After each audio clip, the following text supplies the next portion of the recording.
Normally, I don't like to tell people about my life or the things I've experienced. It gives me a lot of anxiety, especially related to interacting with other people. I've only told this to a few people outside my family, and only recently started sharing it with others. I really wish I'd told someone sooner, as I discovered later a coworker encountered these men as well. I work downtown, standard 8 to 5 hours. Every once in a while I work overtime, but not very often, and not on the day this happened either. It was just a couple of minutes after 5 p.m., as I just left work. It was a few blocks from my office building to the train station. There were a few bars and back alleys along the walk, but the worst I've ever dealt with along there were homeless folks. Maybe some would get a little bit aggressive when asking for cash. That never really bothered me too much though. The train ride from the station downtown to the station where I parked my car was about 40 minutes. If I'm lucky, I could manage to grab a seat and wouldn't have to stand up for the entire ride. I just happened to be lucky this day as well, more or less. I got a seat right next to a window, which left the seat next to me wide open. At the next stop, 3 men got on. One of them sat next to me, and the others sat on the seats across from me. They were all facing me. I was listening to my music on my iPod, so I couldn't really hear them. I did notice, however, that the man sitting next to me was trying to move closer to me on the seat. He would move close enough that his leg was now touching mine, so I'd scoot away only for him to move even closer again. Eventually, I was pressed right up against the window. I had no doubt the man had more than a few inches of free space on his other side. I was wearing sunglasses so I could surreptitiously glance at them. I noticed that they would occasionally say something and then all look over at me at once. It was incredibly creepy and very uncomfortable as well. I was nervous about getting off at my stop, but mine was the second to last one on the train line. So when the train pulled into my station, I got off. The guy sitting next to me tried to grab my arm, but I was moving too quickly and was able to slide out of there. I was hoping they wouldn't follow me off the train. It was a busy station and they couldn't know where I'd parked, but they did. I guess it happened to be their luck that night that they'd targeted me. I parked in the furthest lot from the station because the parking there was free. It was about a 7-minute walk away. That wasn't too bad usually, but this lot was very quiet, and I was really worried about these guys now following me. For a bit of background, I was fat at the time. I work an office job and I was sitting around all day and not really working out. Add to that my strong sweet tooth and you've got a recipe for a bad body. I was about 30 pounds overweight and couldn't run probably more than 30 seconds at most. Pretty sad considering I ran track and played hockey all throughout high school. I still play, but on a women's daytime league and it's not very competitive. I'm the youngest on my team by about 20 years. It's just something fun to do. I was crossing the bridge over the road from the station to the parking lots when I noticed the 3 guys were now less than 10 feet behind me. I wasn't carrying a knife nor any pepper spray at the time either. I knew a bit about personal protection due to some classes I'd attended in my youth, so I grabbed my car key and my house key between my fingers, just in case. The guys continued to follow me across the main lot. They didn't even try to hide the fact that they were doing so. The more nervous I was, the louder they began to laugh at me. I managed to get across the road between the lots before they got to the road. Luckily, at that point, they had to wait for a couple of cars to pass before they could cross as well. I was almost halfway across the lot when they began to cross. I started to run, and immediately I could hear their feet pounding the pavement behind me.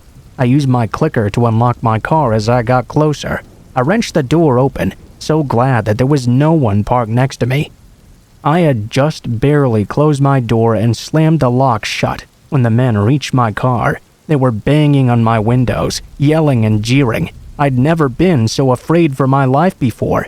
I was worried they'd just break the windows and grab me. There was also a guy at the back banging on the back of my car, so I couldn't just reverse out of my spot without running him over. Honestly, I probably just should have, but I was too afraid and not thinking clearly. I was screaming, but no one was around to hear me. I didn't know what these men wanted, but I knew it couldn't be anything good. I wished I'd had the screamer my mom had given me for protection, but it needed a new battery that day, so I hadn't brought it with me. That thought, though, the one about the screamer, made me realize I had something even better close by. When you're being assaulted, you're not supposed to scream for help.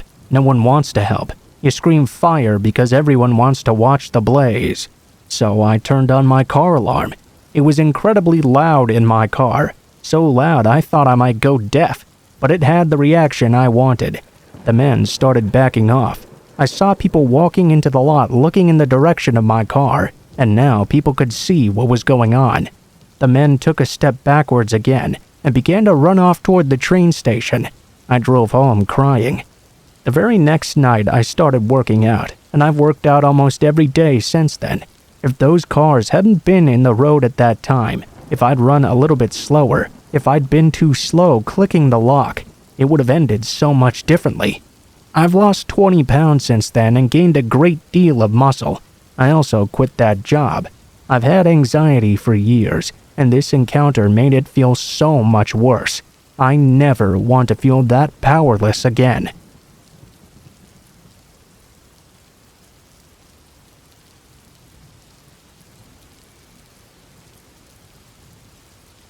When I was around 12 years old, my parents went away for a week to visit family in a different country.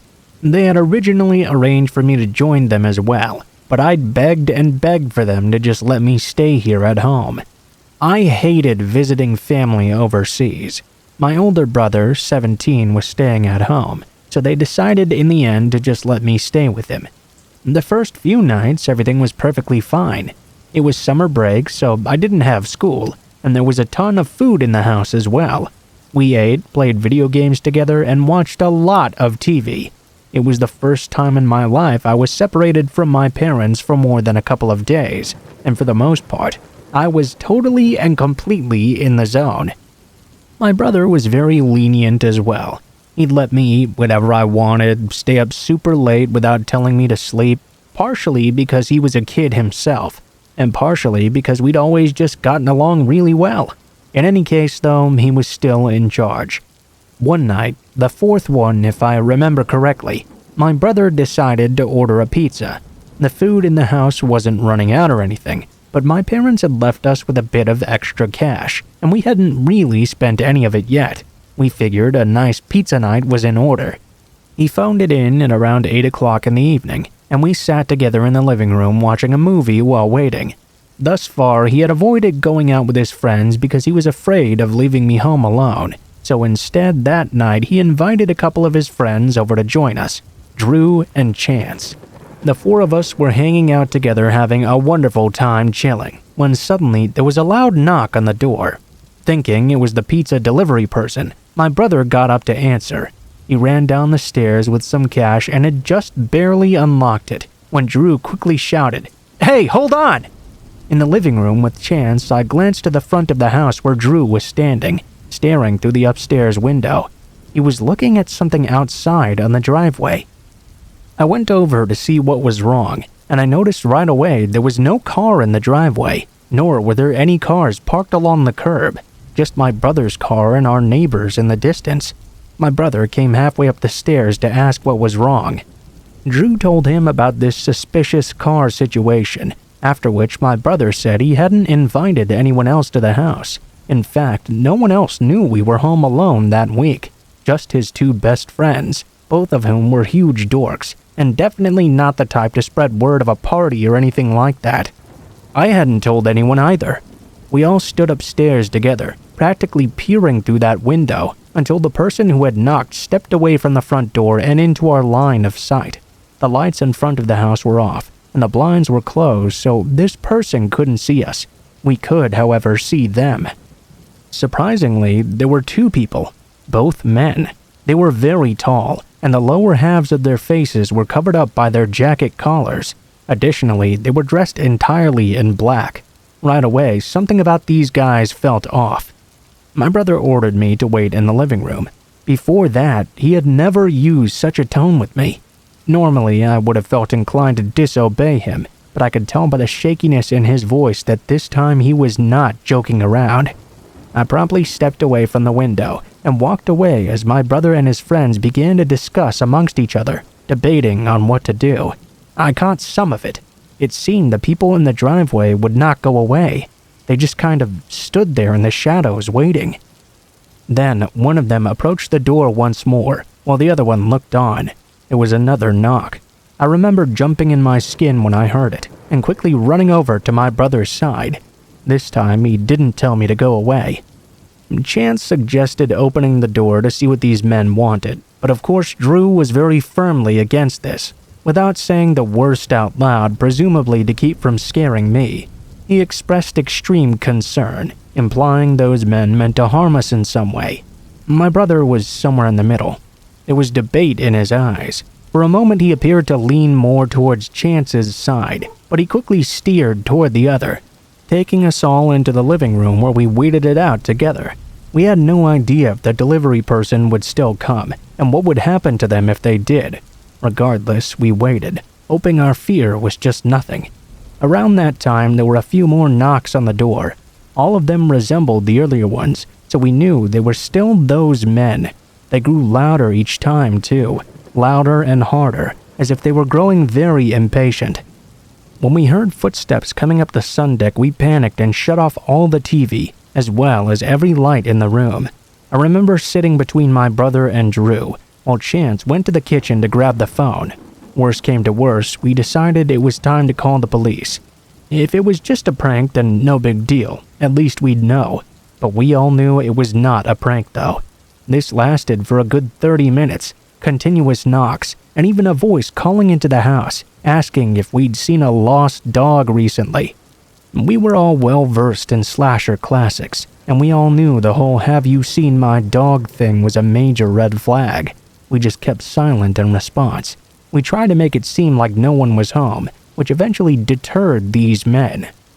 A short while later, the knocks and questions about this dog came to an end. My brother went over to the front window to check, confirming that the men were now gone. Still, we were reluctant to let our guard down. It was 10 minutes later when there was another knock. The actual pizza delivery person this time. We relaxed then. Both my brother and Chance went down together to answer the door, paid the delivery guy, and came back up with the 2 mediums we had ordered. Slowly, we grew less anxious. We ate, eventually laughing at how scared we'd been. We convinced ourselves we had overreacted big time, and even went so far as to watch a scary movie after. A few days later, when my parents were on their way back, my mother called us from the airport. She sounded panicked and asked us if we were okay. My brother assured her we were both fine, and asked why she was so strung out. Quickly, she told us 3 tenants who were renting a house a few blocks away from ours had been terrorized and left for dead a couple of nights ago. News reports said it was because they had answered their door when a pair of strange men came knocking. Basically, I guess the movie The Strangers could have been real life for us, had we not been so lucky.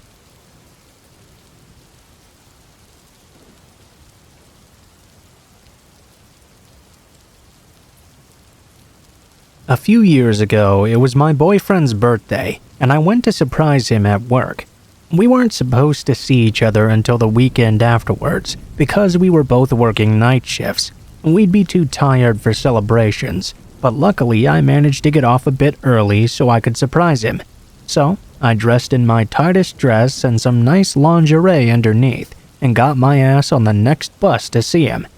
I decided to get the later bus, as the earlier one would have taken me to the petrol station nearby, and would mean I'd have to walk a short way in the dark. Funnily enough, I thought I was being very smart and looking after my safety by doing this. The later bus would stop just in front of the car park just across his work, where his car would be, so I'd be able to wait under the lights for a maximum of 15 minutes for him to come out. Solid plan, I thought. At the bus stop, though, I noticed this man kind of sitting by himself at the end of the bench, giggling. My city had a pretty bad meth problem, so although this wasn't ideal, it wasn't exactly unusual either. I just stood as close as possible to the road on the opposite end of the seat from this dude, who was grinning to himself while I texted my friend to ease my fear. She was joking around, asking me to take a picture of the guy, just in case, when I suddenly felt a wave of nausea making me look up immediately. The man had moved closer, as close to me as possible without getting up. He was grinning. It was this horrifying expression, his mouth stretched unnaturally wide and showing his crooked yellow teeth.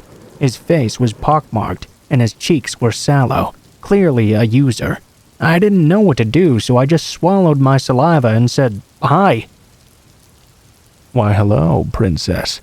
Now, I'm used to getting a lot of unwanted, creepy attention, not because I'm devastatingly attractive or anything, but because I'm a relatively slim Asian woman just under 6 feet, which I guess makes me a target for people with yellow fever. I've been told countless obscene and racist things by total strangers, but never had someone raise the hairs on the back of my neck like this guy did. "Ooh, you're a tight little thing, aren't you? I gotta get me some of that. Asians are good with their little hands after all."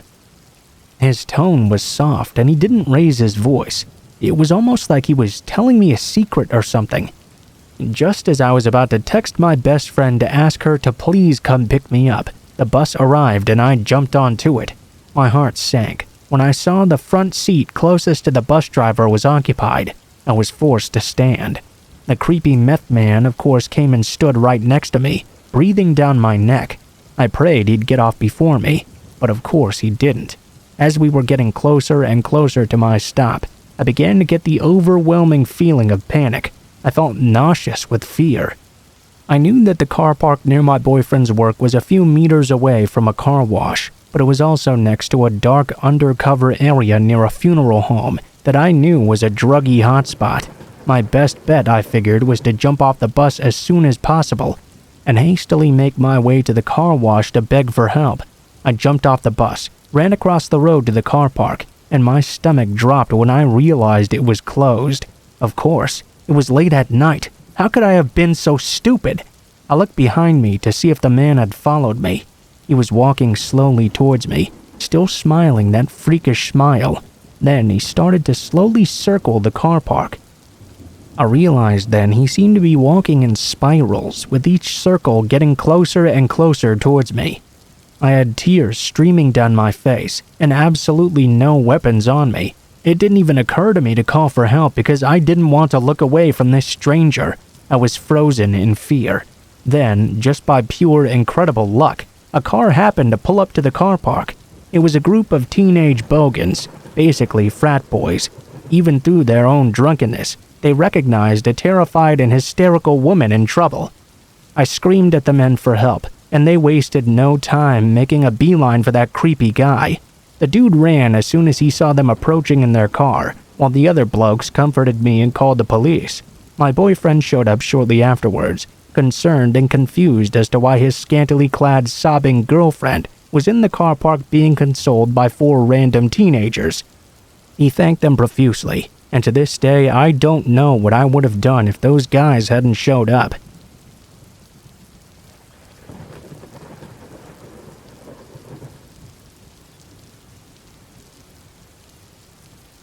I grew up in an average-sized town in the UK, and the neighborhood I live in is considered fairly bad for the area.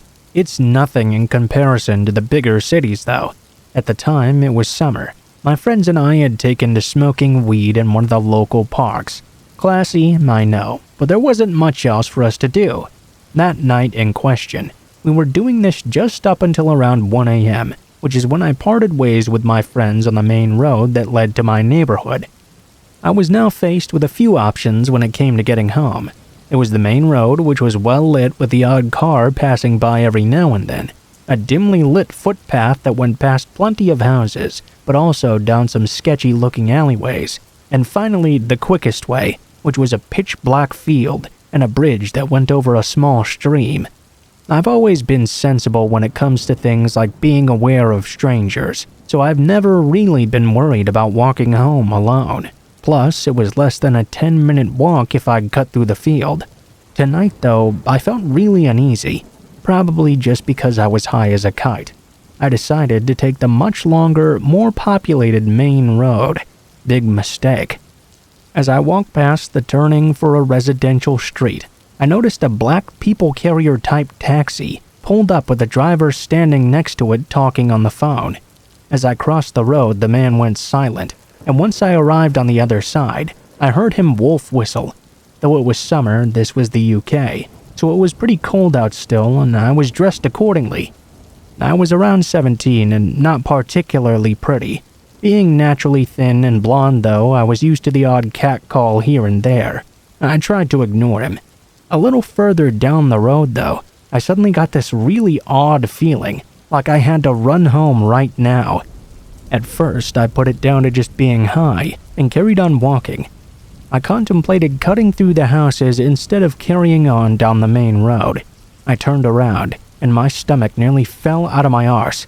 The taxi I had passed just shortly before was now driving ever so slowly and silently behind me, lights off, barely making a single noise. I decided the best option would be to get to the footpath and leg it home from there. However, as I was making my plan, the taxi sped up past me and pulled up in a bus stop further up the side of the road I was walking on. It was right next to the footpath I would need to take. Freaked out, I crossed to the other side of the road and walked right past the taxi, keeping my head down. As I passed by, the driver flashed his lights and whistled a few more times. I didn't look up though. I just kept walking faster, determined to get home. Once again, the engine started up and the taxi cruised past me, then came to a stop at a mini roundabout at the end of the road for a few seconds before turning right, the same way I had to go, and disappearing. I began to think that my ordeal was over now. I started to relax a little. I was almost home after all. When I turned the corner though, my heart sank for the second time that night. The taxi had not gone. Instead, it was parked and hidden from sight almost by a huge white van. I would have to pass right next to him unless I made another right into a pitch-black alleyway. The latter seemed like a better option, and once I was off the road, I began to run. The houses were placed really weirdly. It's kinda hard to explain, but there are some with road outside, some with just paths, and between all these houses, back gardens and roads or alleyways. It's a bit of a maze and very easy to get lost if you don't know your way. I ran between the houses and was about to go down another alleyway that led almost directly to my house when I could see at the end a black people carrier and a man getting out of the driver's seat heading toward me.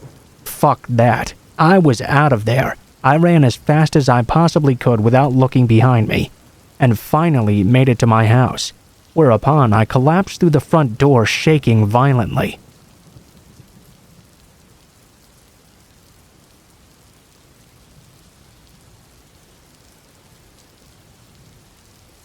I would like to share my experience with you all, as it was something that made me change into who I am today. Some info just before that though. I'm a Brazilian guy, 20 years old today, but I was around 12 or so when this story happened. Just a normal school day, boring subjects, annoying people, you know, the usual. I come from a good family with a somewhat good financial situation, so at the time, I had with me a Motorola V3 cell phone. That was like top tier back in the day, and it was really uncommon for the other kids to have one. Every day after school, it would take a while for my father to pick me up with his car, which used to be a silver Mariva. That was also the same car he would drive me to school with. One day, I was waiting for my dad to come pick me up, so I was playing some new Super Mario Bros. On my DS, which of course I took to school with me. And that's when I heard my cell phone ring, and I heard the voice of a somewhat cheery man. Hey Pete, it's your Uncle Paul. I'm here to pick you up for Dad. Come outside. I simply answered with okay and left through the gate. Thing is, it was still fairly early, way earlier than my dad usually picks me up. When I thought about that, I went back inside and waited for another call, and it came pretty fast. Where are you? The man asked. Yeah, I'm here, I don't see you. He breathed a heavy sigh and began to give me some instructions. I'm with the same blue Corolla that I dropped you today in the morning, Pete. Come on. He hung up. He was getting impatient. My 12-year-old brain processed what was happening and connected the dots. The thing is, I had no uncles with a name that started with P. Also, it couldn't be my mom's brother either, because he'd been dead for quite a while now. No one called me Pete either but my family, being my brother, sister, and my parents. I started to get a bit nervous and talked to my friends about this. After all, some of them were still there. Basically, all they said was, "Yeah, dude, that's really sketch." Now, I'm not one to usually take charge myself, so instead I went to the principal for help. On the way there, the man called again, and I picked up. This time he was angry. Why the fuck are you taking so long, you son of a bitch? Blue Corolla, are you brain dead? Get out here with that stupid video game of yours. Then he hung up. Instantly I froze, and many thoughts began to rush through my head. Is this a kidnapper or something? Is this a prank? I started running to the principal's office. I was getting nervous, so I called my dad. He answered in a hurry, and I took a deep breath to not seem scared. "Hey, Dad, did you by chance send someone named Paul here to pick me up?" My heart was pounding to hear what I wanted. "No. Whoever's calling you, don't go outside. I'll be right there." He hung up after. I went into the office building bursting in tears, asking for someone to get the man that was probably out there waiting for me in a blue Corolla. I gave the teacher and the principal the number he was calling me from, and they called as well to no avail. They decided to go outside together and check this blue Corolla by themselves. I stayed behind in the office as I got more calls. This time I picked up. My hands were shaking, but I knew at least now he could not harm me. "What's taking you so long, you little shit?" he screamed. "Listen, I know you're no uncle of mine. You have no idea which car I come to school in. You're trying to kidnap me or something. I'm not going out there." He whispered something quietly. I couldn't hear him, so I screamed and called him sick and crazy. "Again. You're not coming out again. You've been out. You just know better. Fuck you." He screamed before laughing like a maniac and hanging up. I held the phone in my hands and stared at nothingness for a while. The teacher and principal came back in saying there was no blue Corolla outside. Shortly after, my dad arrived, and I was escorted to a taxi with him and the guards. I sat there and did nothing, as my dad talked on the phone to track the number that had been calling and find this person by the name of Paul. I took the rest of the week off school, and eventually I started to have nightmares about being outside and being grabbed. After this all happened, I did go back the next week and instantly joined the kendo club in order to know something about self-defense, especially if I got the chance to be armed with something. Years later, my mom and dad divorced. I saw that coming though. After all, when this episode happened, I was living with my older brothers because they didn't want to involve me in all their fights. Once I came back home with my mom though, I found out they had divorced because my father had 5 lovers in 5 different places. Some of them had even tried to harass my mother. That made me wonder, could all of this kidnapping story have been a scheme from one of these lovers to steal my dad from us? If it was, that just makes me uncomfortable to know a human being is capable of killing someone's kid just to get what they want. Good thing is, I'm 20 today and I've never heard from that Paul again. I still wonder though what would have happened to me if I'd lapsed a bit and didn't have the knowledge to go back inside and kept looking for that person instead.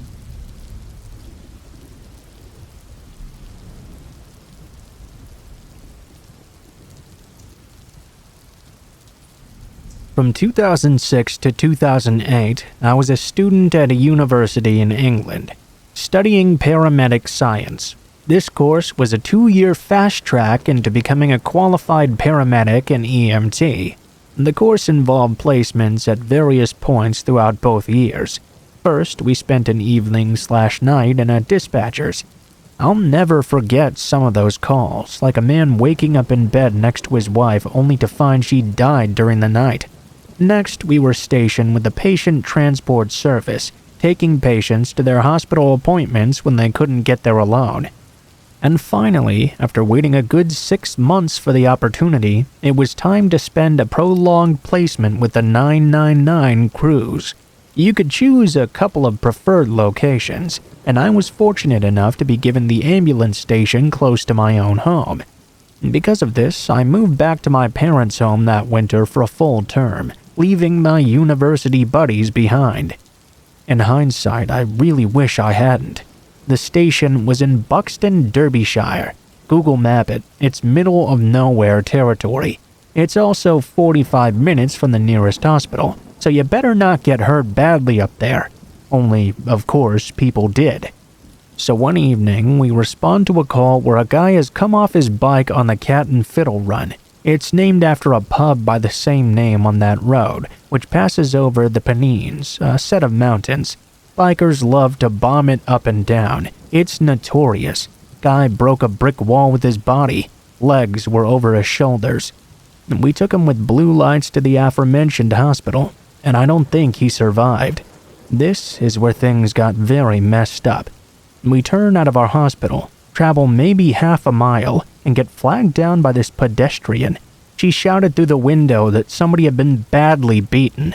We later found out this was the case of somebody bumping into somebody else in a bar, nothing more. In that exact moment, a guy in a red shirt kinda stumbled out from a side street and collapsed into the road.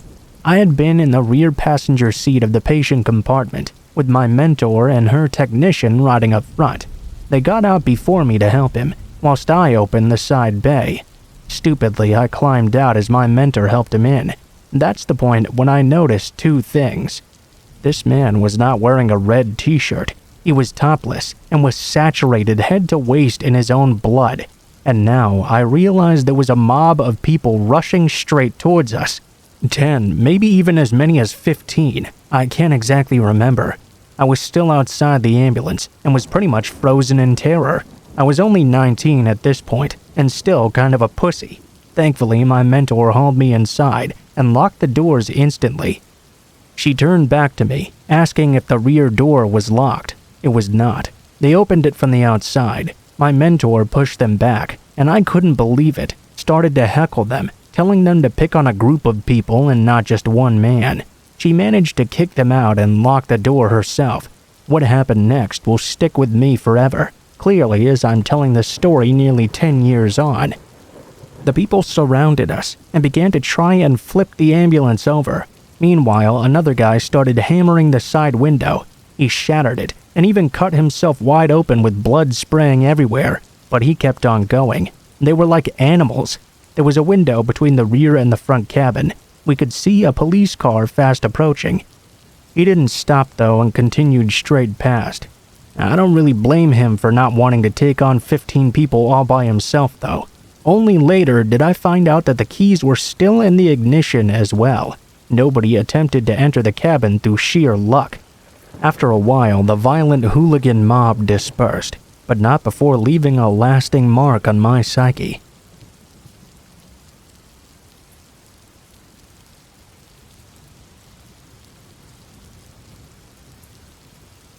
This story is technically my mom's, but it has affected my siblings and I as well.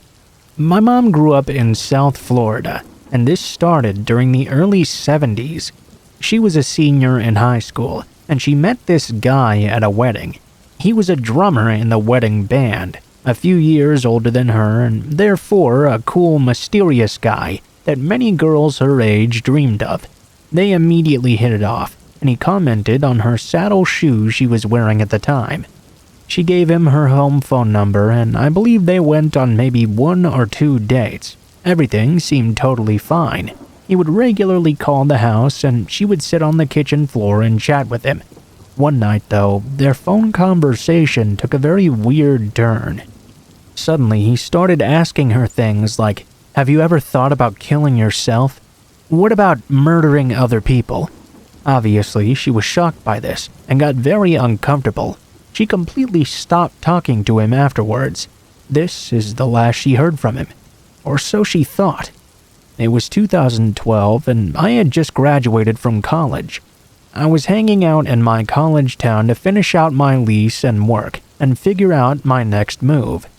My mom called me up and told me something weird had been going on. She told me she received this letter from a man she knew in high school. I had no idea about this guy, as she had never mentioned him at all to me, my siblings, or my dad. She explained to me who this guy was and how she knew him, but she hadn't spoke to him ever since that one uncomfortable phone call decades ago. The letter said something like, "I see you're really happy and married with kids now." He went on to mention each of us by name, and also mentioned my dad's name, and where we all worked as well. My parents had met in college in another state. They'd quickly married, graduated, and moved to yet another one. And we'd moved yet again once my 2 sisters were born. She had no idea how he knew her new married name and our address. She's never been on social media, and once she had all of us kids, she stopped working. If you were to Google her name right now, you would not find a single thing. She then told me that she recalled getting a phone call from the Alumni Association at her college, telling her a man had been calling on and off for months trying to get her contact information. Luckily, they hadn't been allowed to give that out. She told me the man's name, and I remembered I'd received a Facebook request and a Twitter follow request from this man recently as well. My siblings all had too. My mom, having no social media like I mentioned, asked me to see if I could dig around in his accounts and see what I could find. So I started to do some snooping. I found a music MySpace and a Reverb Nation page with some really terrible music he had recorded and uploaded. One of the songs was called Victoria, which is my mom's name.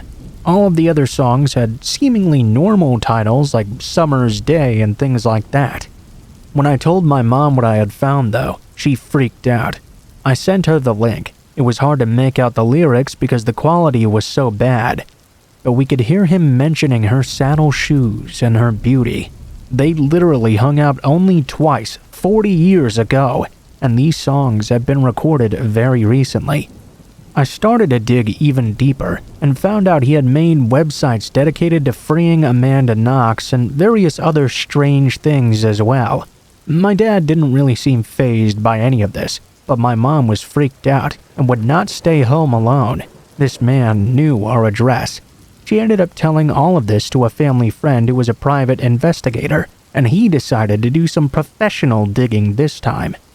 First of all, the man had recently changed his last name.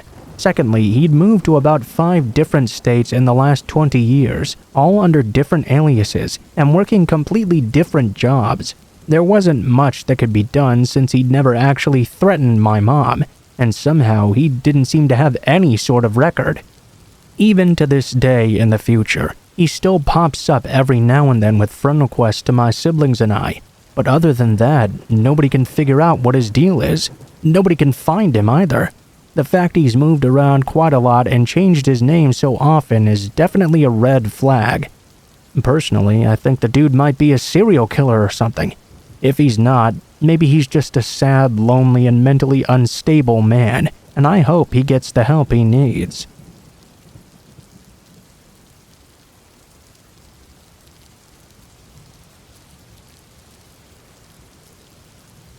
This happened 2 nights ago, so I'm still replaying it over and over in my head.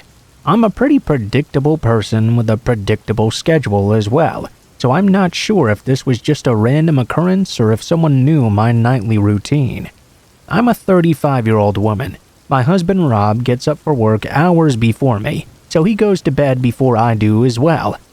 I usually get to bed a few hours after he does, around the same time every night. I turn off the lights and the TV in the living room, and then take my dog to the back door to let her out. The door leads to a large deck outside. Off to the right of the deck is a few steps down, and a small path to the gate which we always kept chained and locked. Every single night before opening the door, I peek out of the window right next to it without disturbing the blinds, and flip on the deck light. I never expect anyone to be there, and we've never had a problem with anyone trespassing or trying to break in. At this point, it had just become a habit. Something I did every night just to do it, kinda like peeking behind the shower curtain before you pee. You know no one's back there, but if you don't check, that's gonna be the one time there actually is someone hiding, you know? Hey, I watch a ton of horror movies, and it's pitch black outside at night where I live. Anyway, a few nights ago, I go to get ready for bed. I go to the back door with my dog slowly following behind me and peek out the window. I flip on the light, and my heart jumps instantly into my throat. I could see a skinny, dirty man standing just off the side of the door facing it. I could see him raise his arm up with a screwdriver held above his head as soon as the light went on, obviously preparing for me to open the door. I screamed for my husband to grab his gun as loud as I could, which obviously startled the man. He jumped over the rail of the deck and ran. My husband ran out of our bedroom with his gun. He called the police and they showed up within 5 minutes too. They drove around trying to find this guy, but to no avail. The man had broken the lock on our gate to get in. He had also pried open the back screen door, which we always kept locked as well. If I would have just opened that door without looking first, I'd be dead right now. I don't know if I just caught the guy trying to break in or if he was waiting for me to open the door like I do every night. Either way, it was fucking terrifying.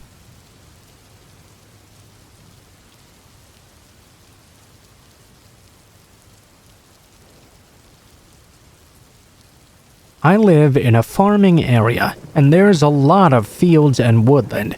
It's not a hard place to find somewhere to walk my dogs off their leads. About 2 years ago, one evening, I had completely forgotten to walk them earlier. It was around 8:30 now, and it was October as well. It was already dark. I wasn't too bothered though, because I knew this whole area really well. I took my large female boxer dog and my Chihuahua Jack Russell mix out.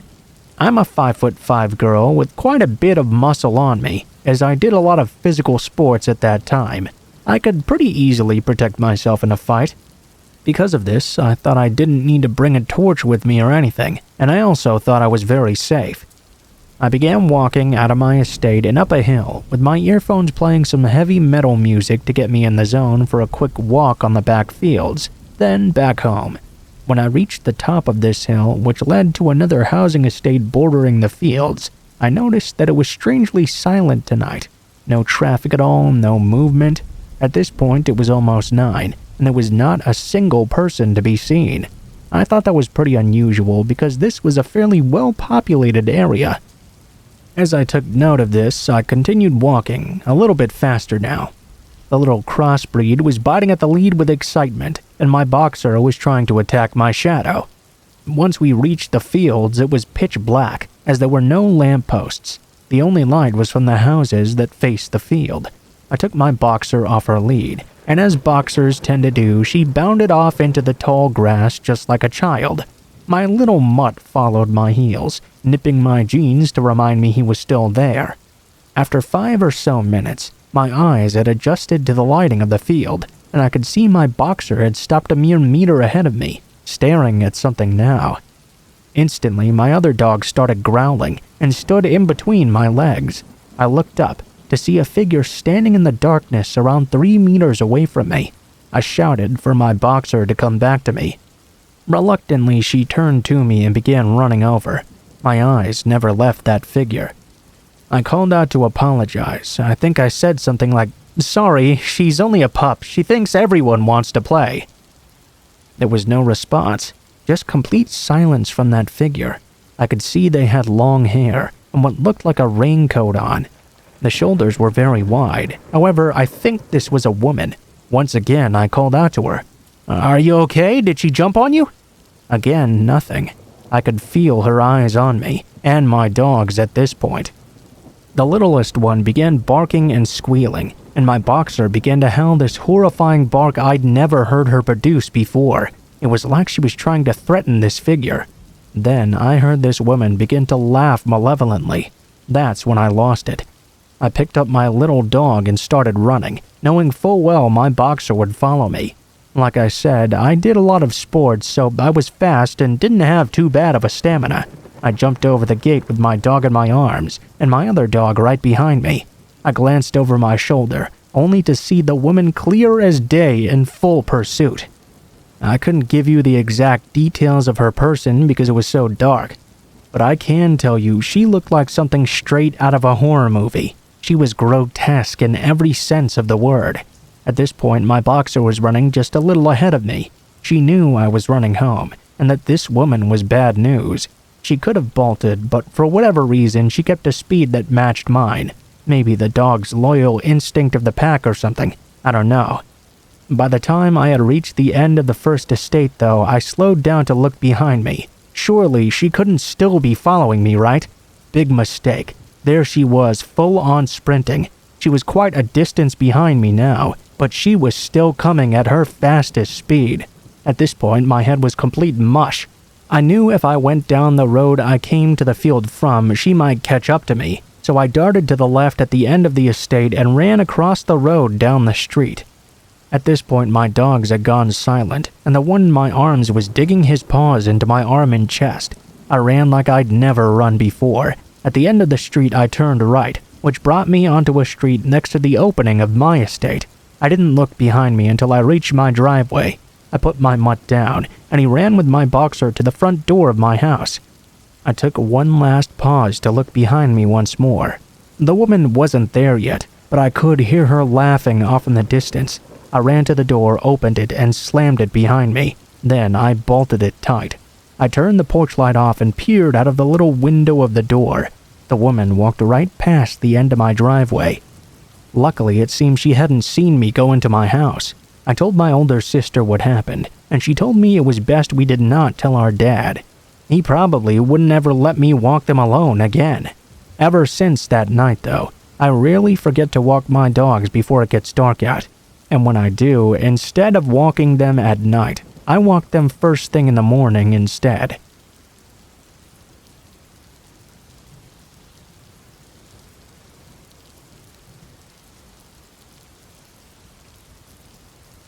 This happened a couple of years ago, and I think it's about time to get it off my chest. I was around 18 years old, and for a period of time, I was very physically active. I had struggled with some bad habits brought by excessive partying, and exercise proved very helpful in this regard. I regularly went jogging around this time. Mind you, I lived in a small town in the ever-so-peaceful Scandinavia. Out all by myself, jogging in the woods. Not a soul in sight, right? So, my class didn't start until around noon or so I went out for a little morning jog. Broad daylight and everything. I went on my bike to the tracks and left my bike at the jogging station. I don't really know what else to call it. It was sort of a small red cottage where different outdoors clubs would hang out together. As I was about to enter the tracks, I realized there were two middle-aged men sitting by the cottage. I glanced at them only to find myself locking eyes with one. The way he looked at me was deeply unsettling. It was only for a brief moment, but I'll never forget how I felt when his eyes just kind of pierced right through me. My gut was making an honest effort to tell me that something was off about this whole interaction. These men were wearing jeans and leather jackets, so they sure as hell weren't there for the sake of exercising. I brushed it off though, thinking I was surely overreacting. I was wrong. I had only been jogging for a couple of minutes when I suddenly felt the need to turn around, and there they were, in a white minivan, following me on the tracks. I could feel that man's devilish gaze on me again. Oh no. I was doing my best trying to think of a logical, non-threatening reason for them to be following me. I couldn't really think of one that made sense. Now I'm just trying to work out what on earth I was going to do. Obviously, I didn't want to make it clear to them that I was downright terrified. If I started running as fast as I could, I would just be turning myself into prey. It's not like anyone else was there to help either. Not a single person. It wouldn't matter how loud I screamed. Fortunately for me, I'd been on these tracks a fair number of times, so I knew there was going to be a sharp curve not that far ahead. I tried to act as if I was not in the least bit bothered by this whole situation. As soon as I passed by that curb, though, and I was out of their vision for a short while, I sprinted out into the woods as if my life depended on it and hid behind a small rock. I was crouching down as I saw the white vehicle slowly pass through that sharp curve. Soon they were out of my sight, but I didn't dare to move yet. I knew that when they passed by that curb and noticed I was nowhere to be seen, they'd know I'd run off and hid somewhere. After the curve, the trail was a straight line for quite some time, so they'd also know I was not on the tracks anymore. I stayed put, thinking that if they truly were after me, of course they would come back.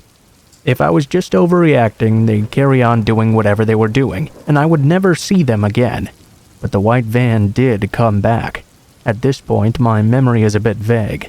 I wouldn't even breathe, dreading that the slightest movement would give me away. I can't fully remember if the van stopped and the dominant man stepped outside, or if they simply passed by slowly looking for me. What I do vividly remember, though, is when that little van went back where it came from. I was somewhat relieved, but also still a bit worried. Thing is, all the tracks led back to that cottage where these men were most likely to go. I then decided to carry on deeper into the woods, glancing over my shoulder every now and then to make sure no one was following me. My sense of direction is somewhat okay when I'm in the forest for some reason. I'm pretty much useless otherwise. Anyway, I knew that there would be a highway if I kept going a bit further.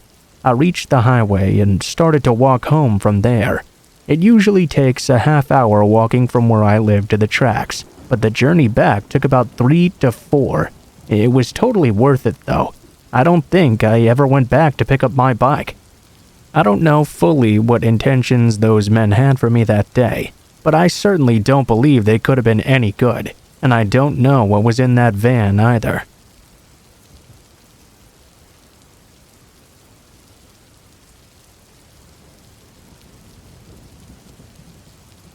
I've never really shared this experience with anyone except my mom, a few close friends, and my boyfriend, but I don't think they realize just how much this still impacts me.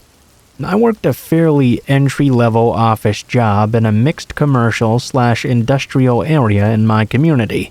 Because of the nature of most of the work in that area, mostly manufacturing and construction-type jobs, it wasn't uncommon to see people walking around in canvas pants covered in oil and being a little bit dingy looking.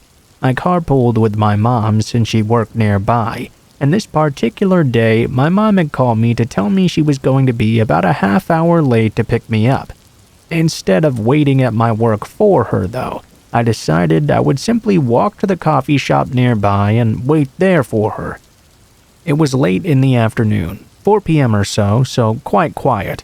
I was the only customer in the shop when I sat down at a table to read a newspaper.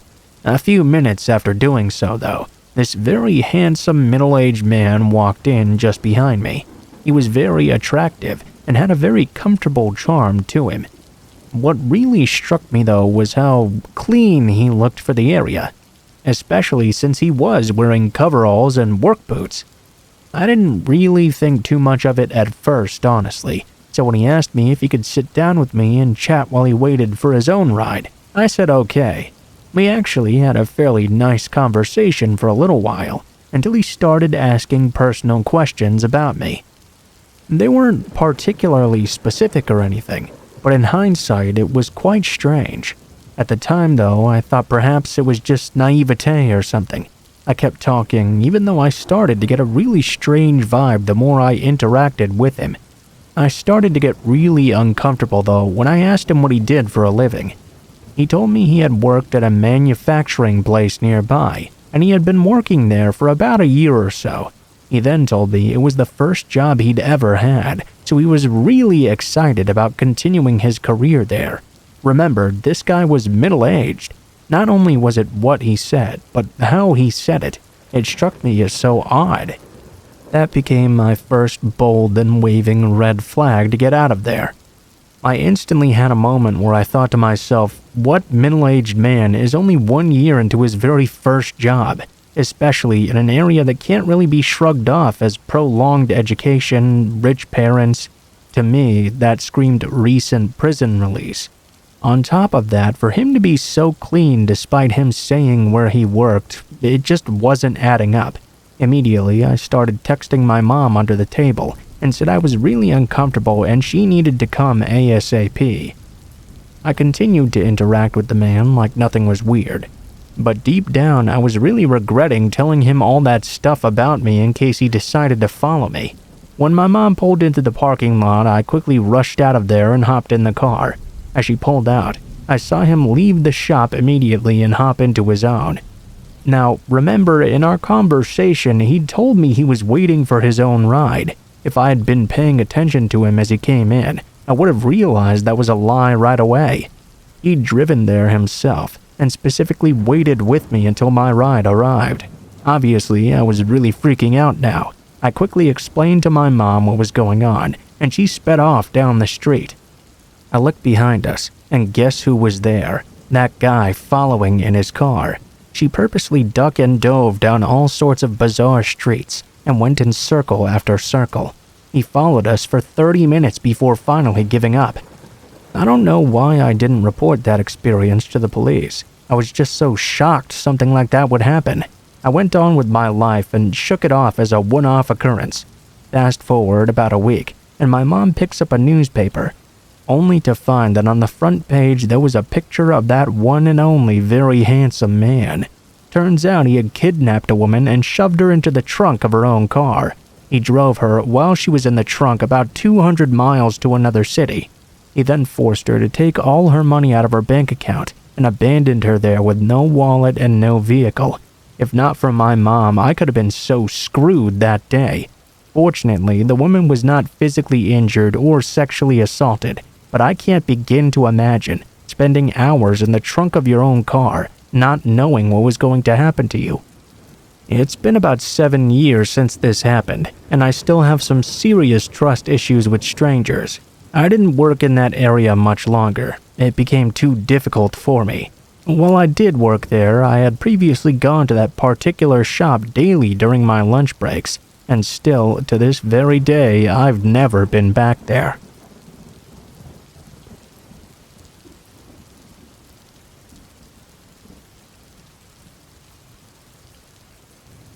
I didn't really realize how messed up and creepy this was at the time, because everybody was telling me to brush it off, kind of. Anyway, on to the story. When I was around 15, I got my first job in my tiny rural town at an artisanal tea shop. Once the summer months rolled around, my job became working an iced tea stand outside. It wasn't a bad gig at all, but it did inspire a lot of irritating and perhaps slightly creepy individuals to talk to me for prolonged periods of time. One day, this scruffy guy who seemed a bit off wandered over to my tea stand and started chatting with me. I kept trying to steer the conversations towards him buying something, but it seemed he was only concerned with talking to me. We'll call this man Tom. Of course, he started with asking me how old I am, where I went to school, my name. As I was still young at the time and very naive, I told him, trying to be friendly. Tom then proceeded to dump on me his entire life story. He told me how he was in his early 30s and his girlfriend had died. He'd overdosed on heroin on a bathroom floor. No exaggeration. He stood there for hours and hours, going into detail until my boss had to come out and tell my friend to leave. I was definitely put off, but I really thought it was more sad than anything else. The next day at work, though, Tom came back to my job. The moment I saw him, my stomach started turning. Great. Another day of being annoyed. Tom immediately pulled out this 10-page handwritten love letter, though, that he'd apparently written for me overnight. I began to read through, but it was mostly just literary porn. He continued to tell me he'd never met anyone like me, and how I wasn't tainted by the world yet. This guy flat out told me I was his angel sent from heaven. Wow, great.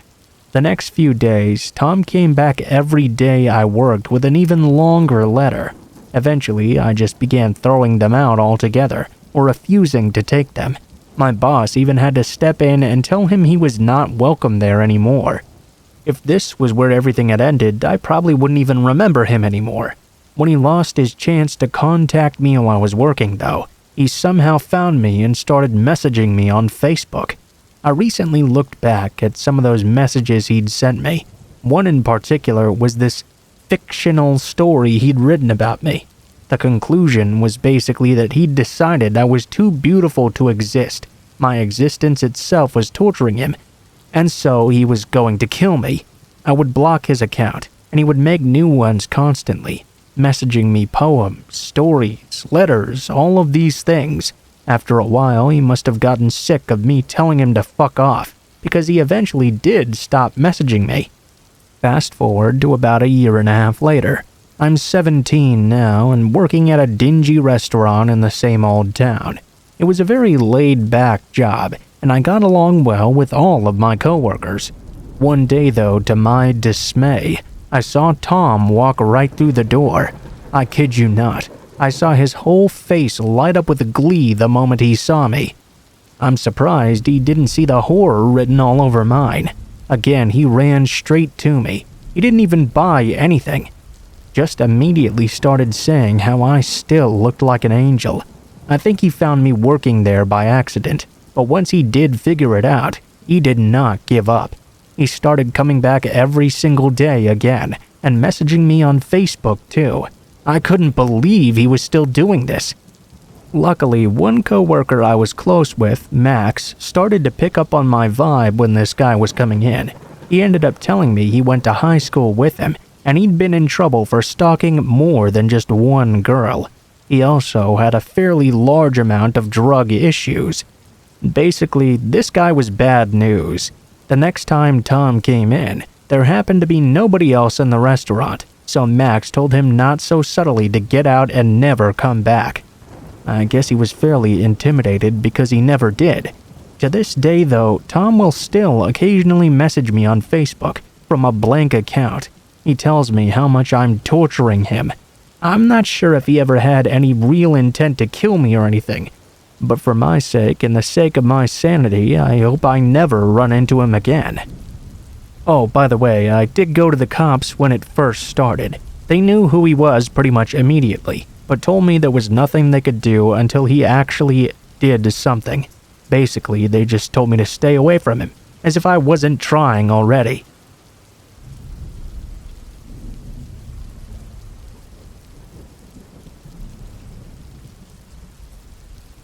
Let me clarify. This happened during my college's Halloween celebration a few years ago, and is still the most terrifying experience of my life. One of my roommates, some friends, and myself left to go to a party right around dusk or so. We were catcalled by a group of 3 drifters/homeless people. We didn't really think anything of it and went on our merry way. And that sort of thing happens all the time. About 4 hours later, we were going back to our apartment to change our shoes. High heels and messed up streets are absolute hell when you've been out drinking. The drifters were apparently still around though. One of them called out to me, "Hey there, beautiful, how about a kiss?" Me being a little drunk and sassy, I snapped back, "No thanks, girls are more my type." To my shock and horror, the man smirked and said, "Hey, my friend here likes the ladies too." A homeless girl came out of nowhere and proceeded to kiss me right on the mouth. My friend picked me up and basically threw me over his shoulder to get me out of there. Of course, I flipped the fuck out in my apartment, but eventually I shrugged it off, and we ventured back out to have some more fun. Well, unfortunately, I got separated from my group in the crowd, and at that exact moment, I saw those 3 drifters again. I tried not to show that I was shitting bricks when they asked me where they could find a liquor store. I pointed down the street to the Kroger, but they said, "All right, you can show us then." I'm a small woman. They easily grabbed me and shoved me into their vehicle. I thought naively at the time, and perhaps drunkly, that they would literally let me out at the grocery store, except it was closed because it was well after midnight.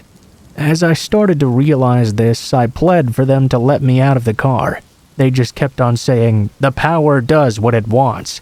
They headed away from the safety of the campus area, out onto the freeway, and out of the state. For the next 4 hours, I visited 3 different states with them, all while pleading for my life. I'll never forget how they kept chanting that slogan, talking about how much fun they were going to have with me. I kind of resigned myself to the fact that I was probably going to die. I would never graduate college or see my family ever again. They pulled into a gas station though, and I slipped out of the vehicle, only to be grabbed again before I could completely get out. Still though, it gave me an opportunity to scream my head off to the clerk for help. That's when they talked about taking me to the cliff. I mentioned that my family was full of police officers, and they were probably already out looking for me. They were committing a federal crime, and I wouldn't press charges if they just took me back to campus. I guess that's when the girl started to feel a bit sorry for me, because she started to say, "Guys, she's really scared. Maybe we should just drop her off somewhere or something. This doesn't have to get any worse." They did take me back to the campus area, and as soon as the girl pulled me out of the car, a police officer called my name. The girl shoved me toward the cop and yelled out once more, "The power does what it wants, and tonight it lets you live." I'd never been so happy to sit in a cruiser. They pursued the people, but I don't know if they were ever caught. My roommate dropped out of college and joined the military, and I transferred to another school. I guess the moral of the story is be careful walking at night. Always keep your cell phone with you if possible, and call the police if you see suspicious people lingering around. I had a brush with death that day, and I'm grateful for the time I have now.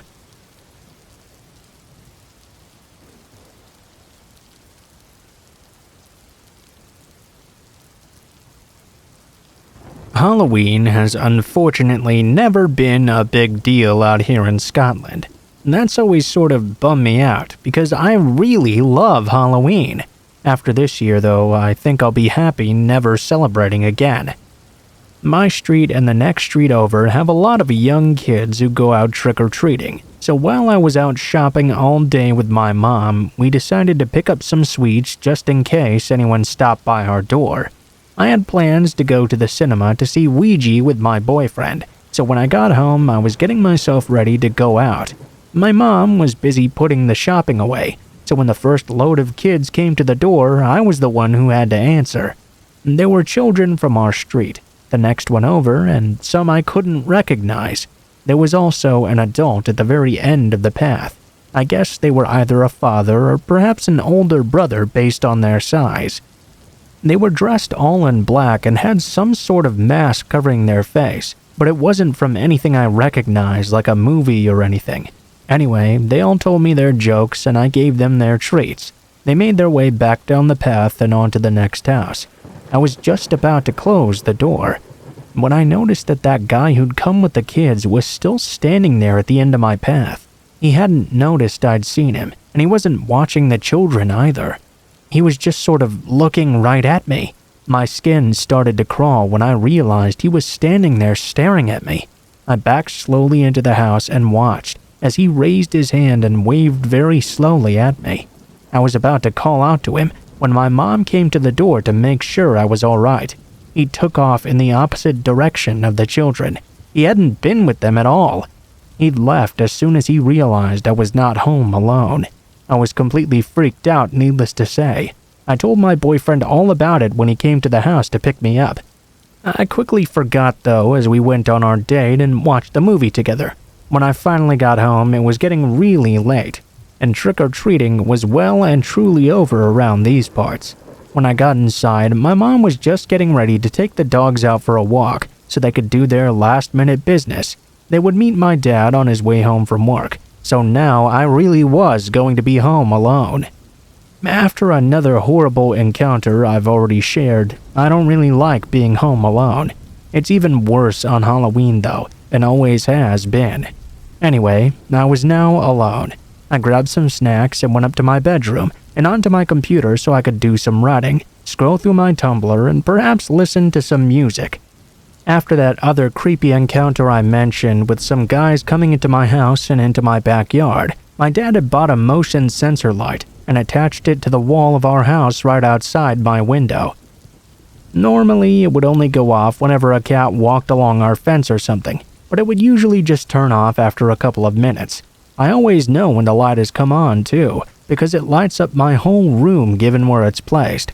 While I was sitting there at my computer, the light suddenly turned on. I ignored it at first because I knew it would turn off soon enough, but 5 minutes passed by, and it still was on. I opened my blinds to have a look outside and see what was going on. My stomach almost fell out of my ass when I looked out and saw that creep from hours before. sitting on the fence, waving at my window to keep the light on. His waving slowed down suddenly when he spotted me. It was all seriously creepy again, and I didn't know what to do. Luckily, I heard the front door open, and my parents coming into the house with the dogs. I rushed down the stairs and started screaming at them about the guy on the fence. My dad didn't even question me. He took the dogs and rushed out of the house. He threw the back door open and ran outside. Then I heard him shouting, "You get the fuck out of here, you creep! I'm gonna call the police!" My dad scared him off, luckily, but I convinced him not to call the cops because I didn't want to relive all that stuff again. I just wanted to go to sleep and forget all about that whole night.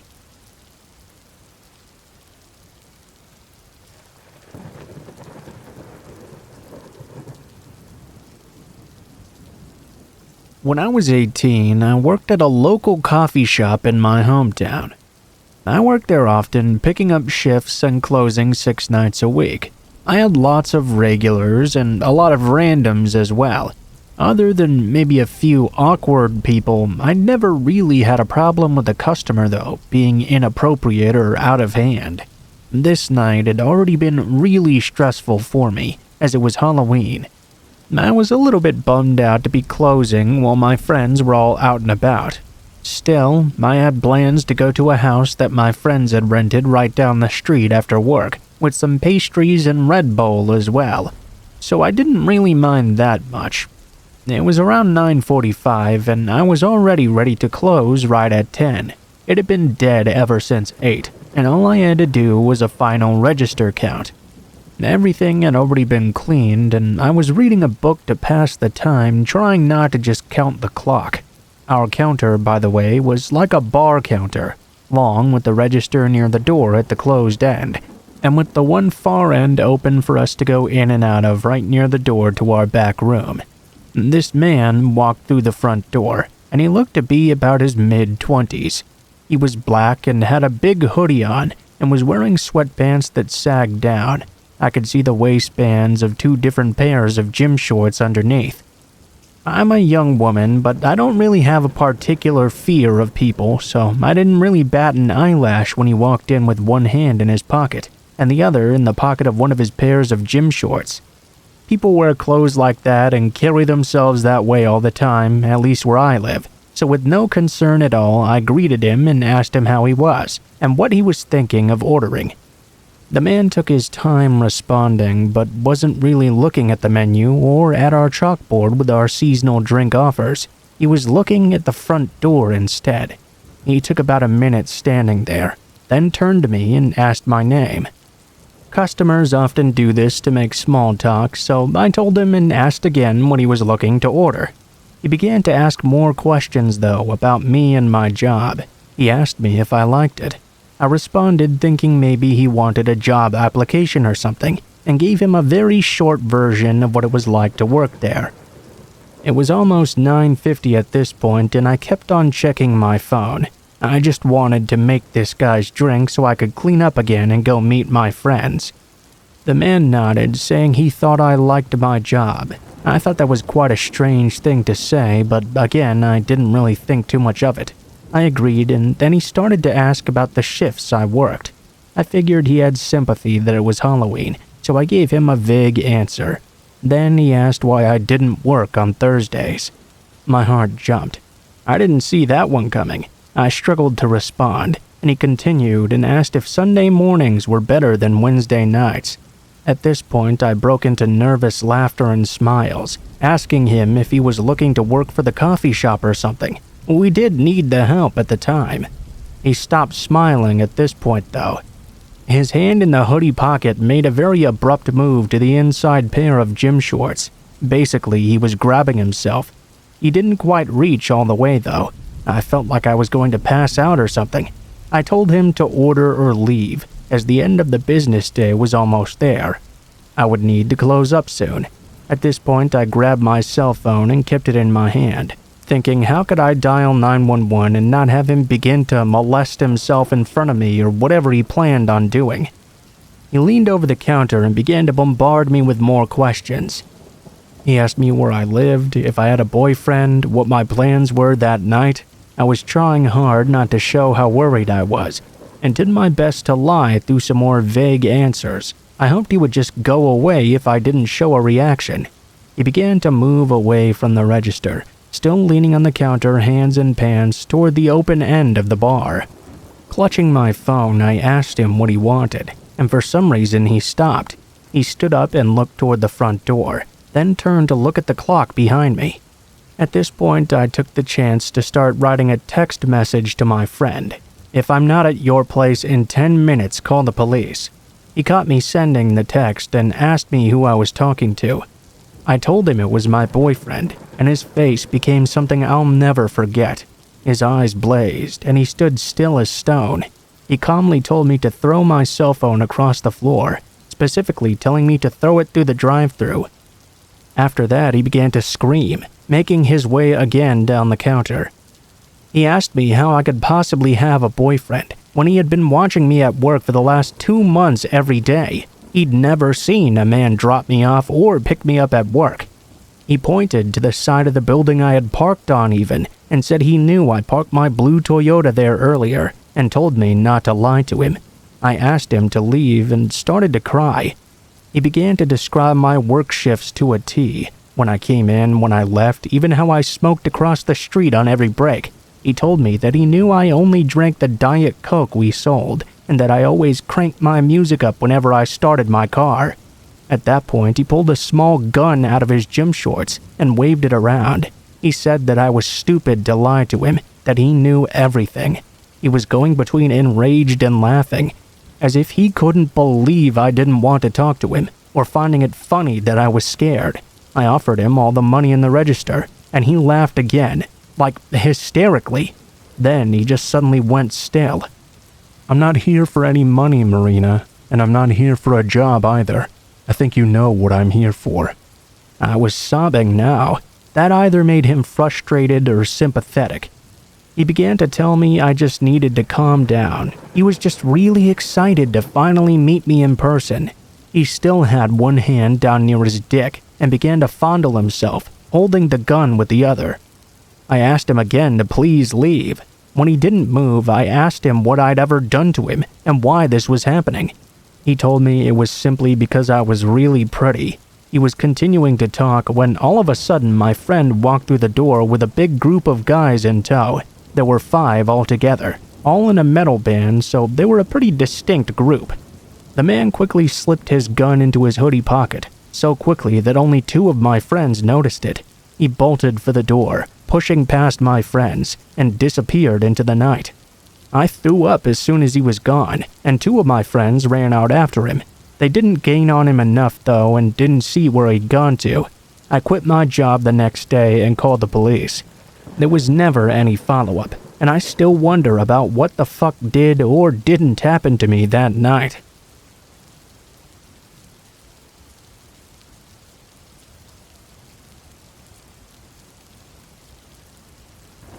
This incident happened to me last year on Halloween. My little brother and I were home alone, since our parents had gone out to a Halloween party. They had tasked us with the responsibility of handing out candy to the trick-or-treaters. This kinda bummed my brother and I out, though, because we had made plans to go trick-or-treating with a few friends of ours. Our parents told us we were too old to still be trick-or-treating, and we could instead invite our friends over to our house and hang out there. Unfortunately, my friends declined my invitation to come over because they still wanted to go out to trick-or-treat.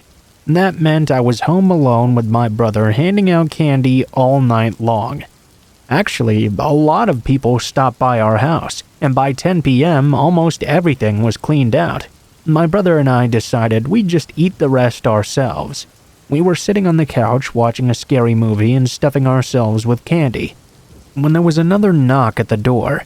I stormed off the couch wondering who the hell would be knocking at our door this late. I assumed it must just be some late-night trick-or-treaters this time.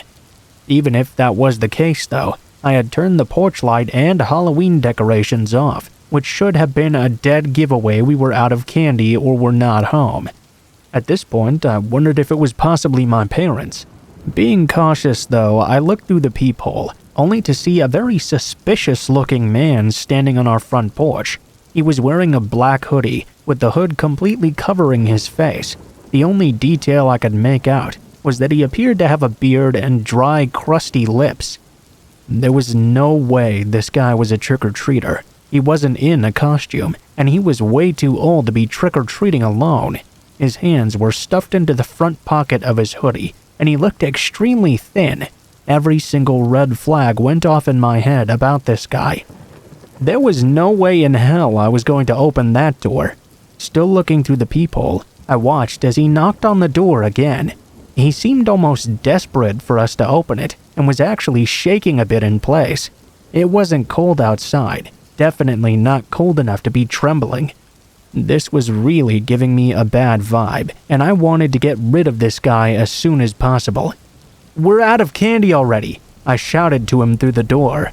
I watched as a smile slowly spread across his face. It wasn't a friendly smile either. "Are you alone in there?" the man asked in an almost mocking voice. His voice was very dry and raspy. "Hey, should I call the police?" my little brother asked me quietly, gripping his cell phone. The man let out a low grumble as if he was disappointed and said, "Sounds like you're not alone in there." I continued to watch him through the peephole. His hands were still wedged tightly in his pocket, and he was shaking even more. At this point, I began to consider whether or not the man was armed. I decided to take action and spoke to him in the most intimidating voice I could. "Get the fuck away from my house or I'll call the police!" I shouted. His smile faded immediately, and he bared his teeth like a dog. His teeth were piss yellow. I concluded he must be some homeless crackhead or something. He had this look of fury plastered on his face. Fortunately, he left without trying to break in, probably because he knew I was not fucking around with him. I didn't stop watching him through the peephole until I saw him completely move off our property. My brother and I breathed a sigh of relief and decided not to call the police. My brother and I were a bit paranoid after this, though, and watched TV and the streets until our parents came home. We didn't tell them about the man because he hadn't really tried to harm us. Now when I think back on this, though, I wish we had called the police, because maybe we could have been able to prevent a murder that night. You see, the next day we found out that the elderly woman who lived a few houses down from us had been brutally murdered. Her neighbor had found her lying on her front porch, covered in blood, stabbed multiple times in the chest and neck. My brother and I knew immediately who had done this and told the police everything we knew. Unfortunately, they couldn't do much with the information we had given, since the man's face had been mostly covered. They went on the hunt for this guy, but never caught him in the end. I blame myself for that poor old lady's murder, because we could have prevented it from happening just by calling the police. I think the most disturbing thing of all, though, is the fact that he did not take anything from the old lady's house. Her house had been left completely untouched. He could have gone in and taken whatever he wanted since her door was wide open. This means that night he just wanted to kill. That was his only intention. He didn't want money or jewelry or candy. He only had the urge to murder.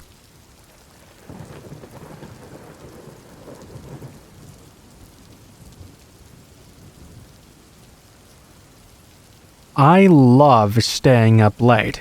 Watching TV until 3 a.m. is my bread and butter.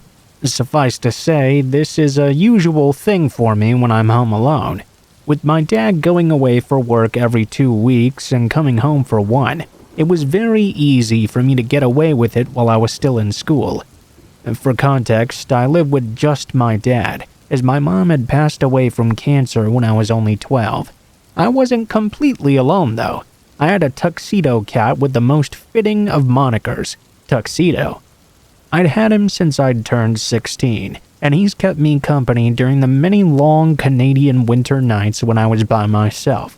His two favorite places to sit were the small red couch on the right side of the TV and the small table that was placed in front of the large living room window.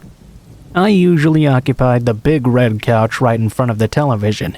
One more important thing to note is that my dad always insisted I close the curtains on the large living room window when it became nighttime. To him, he thought it was dangerous to let people see into the house. It could possibly tempt them to break in. In my mind, though, I always figured no one would be dumb enough to break into a house with all the lights on instead of a house with nobody in it. I usually just left them open the entire 2 weeks he was away, because I was too lazy to close them. On this particular night, I was watching a documentary. I think it was about some couple being held hostage somewhere in Australia or something. These certain types of documentaries would be on very late, which wasn't a problem for 18-year-old me in the slightest. Tuxedo obviously felt a bit differently though, as he had chosen to gaze wistfully outside the living room window instead. As it had just entered commercial break, Tuxedo started giving these soft cries as his eyes were staring in the direction of the front door, which was on the left side of that window. He'd usually only do this if he saw someone outside at the door, which was more commonly done during the day than during the night for obvious reasons. In fact, it was actually very out of the ordinary for it to happen so late at night. At first, I assumed it might have been an outdoor cat, or perhaps a wild rabbit by the door, but I could tell Tuxedo's wail was especially worrisome. I decided to check out what it was for myself. Here's the layout of my front door entrance. Tuxedo and I were on the top floor, but the entrance was at a lower level that was between the top floor and the basement. There was a small staircase that went down from the top floor toward the front door, and a second smaller staircase that went down further away from that door to the basement. I'm standing at the top of the staircase, about to go down and open the door to see for myself, when I spot a large shadowed figure in the frosted glass of the front door. I very nearly collapsed to the ground when I saw this. It was definitely not my dad, and 11 p.m. at night it was certainly not something I wanted to see. I could tell whoever this was had something in the door and was trying to pry it open. At that moment, something came over me that I can't quite explain. It might have been the fact that I knew I had no one in the house to help me, or perhaps the fact that I felt an urgency to protect Tuxedo from this intruder. I grabbed my cell phone off the arm of the couch and threw on the lights over the front door.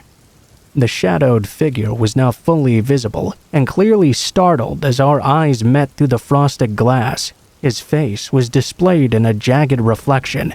"Leave now! I'm calling the police! Get out of here!"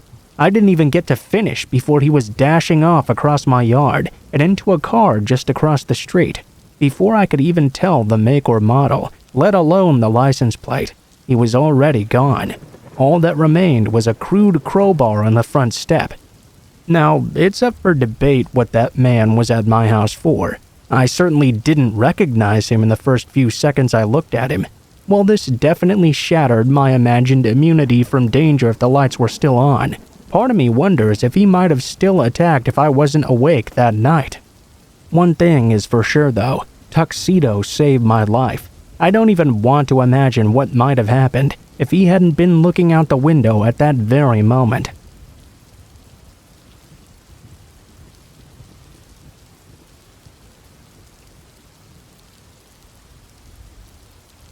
This took place in 2013. After graduating college, I was about to embark on a summer-long road trip that I had been planning for over a year now. At the very last minute, my friends bailed on me, but being the adventurous sort, I decided not to let that stop me. I packed up my guitar and headed off on my way. This is how I came to be a 26-year-old girl road tripping it across the country on my own. Since I was very poor, I was camping in national forests or rest stops and living out of a borrowed minivan. All was going quite well actually, and I was having the time of my life. A few months in though, I had made it to California and was traveling around the Vallejo/San Francisco area. One night I was looking for a new place to camp out and found myself on a Bay Area highway, wrought with some very unusual detours. Because the detours were confusing and very poorly marked, I found myself driving through this small town, uncertain if I was even still following the detour or not. It was about 9 p.m., but since it was a small town, no one seemed to be out and about to ask directions from. I tried to use my phone, but the signal was very crummy, and my phone sucked to begin with anyway. Ah, damn figures. I mumbled and threw my useless phone onto the passenger seat. It seemed I was now heading out of town and into some kind of warehouse district. I could see the highway up ahead in the distance, so I decided to head towards it. The single road I was on led me through rows of factories, but there was nowhere to turn off. Still though, it was headed toward the highway, so I kept on going. I passed by a large old car in the parking lot of a factory. As I passed by, this person switched their headlights on and pulled out behind me. I honestly didn't think anything of this. I figured the poor guy must be lost too, and followed me thinking I knew where I was going. I continued on for a while, with this person still right on my tail. I finally reached where the highway passed over the road. Much to my dismay, I turned a corner into a gravel lot of sorts that dead-ended into a fence right underneath the highway. It seemed there was no way to actually get on. This is where it gets even more creepy. The gravel area was about 2 lanes wide, but the large car pulled up right behind me, directly across the middle, so I could not get around him. This raised an immediate red flag. I tried to convince myself still that it was just a lost guy, and his parking in an inconvenient way was merely an accident. Still though, I really didn't want to get out of the van and ask him to move. I began trying to come up with a plan. I pulled a little further toward the fence as if trying to make a U-turn. I already knew there wouldn't be enough room, but what he did next frightened me. As the nose of my van came right up against the fence, he pulled up further too at an angle, blocking me in completely. Now I knew he was up to no good, and now I could get a good look at him, as we were very close to each other. It was a man in a baseball cap with this crazy ZZ Top style beard. To give you the picture, I was in the right of the 2 lanes, with this crazy man blocking me completely to the left, and to my right being 3 cement pylons in the way, running the length of the lot with the car width in between them. Here's where I'll take a bow to the gods of dumb luck. I saw something in those pylons that most would not. You see, prior to this trip, I had spent a brief amount of time as a bus driver, much of which was spent training newer drivers than I. One of the maneuvers on the commercial driving test in my state is called the backwards serpentine. To pass, you have to back the bus through these 3 cones positioned in a straight line. Since the cones are only a bus width apart, not length, you must turn at exactly the right time to master this move. To my luck, it was very similar to the exact situation I was looking at right now, although doing it with cones is a little bit different than a solid cement block. If I crashed into that, I would certainly not be able to drive out of there. Who knows what this man had in mind? I floored it in reverse, keeping the maneuver I had taught so many others in my head. Keep in mind, driving tests are graded on accuracy, not speed, so this was the first time I'd ever had to do it so fast. By the time I'd made it around the 2nd pylon, the man seemed to realize what was happening. Because he had a big car though and was pushed up against the fence, it took him a few turns to start to get turned around. By then, I had completed the maneuver and took off right back down the road. He tried to follow, but there was no way to know if he was chasing me or fleeing. There was only one way in or out of this place. I was scared because I was still lost, and presumably this man knew the area well if he had picked this spot to wait for lost tourists. I was not out of the woods yet. Pumped full of adrenaline, I opened my window and screamed at the man, "You picked the wrong girl to play driving games with, motherfucker!" I then heard a tiny robotic voice respond. No results for driving games, motherfucker. I was confused for a minute, then remembered the useless navigator on my phone which I had discarded. It had been flung to the floor of my passenger side during the ordeal. I wasn't about to stop to grab it though, so I began screaming I-80 at the top of my lungs. Finally, the phone heard me properly and began to give me directions back to the highway. I drove around the area highways, stopping at gas stations to observe the other vehicles getting off at least a few times to make sure I was not followed. Luckily, it had been a pretty distinctive car, but I still did this for over an hour before I felt safe enough to finally camp out.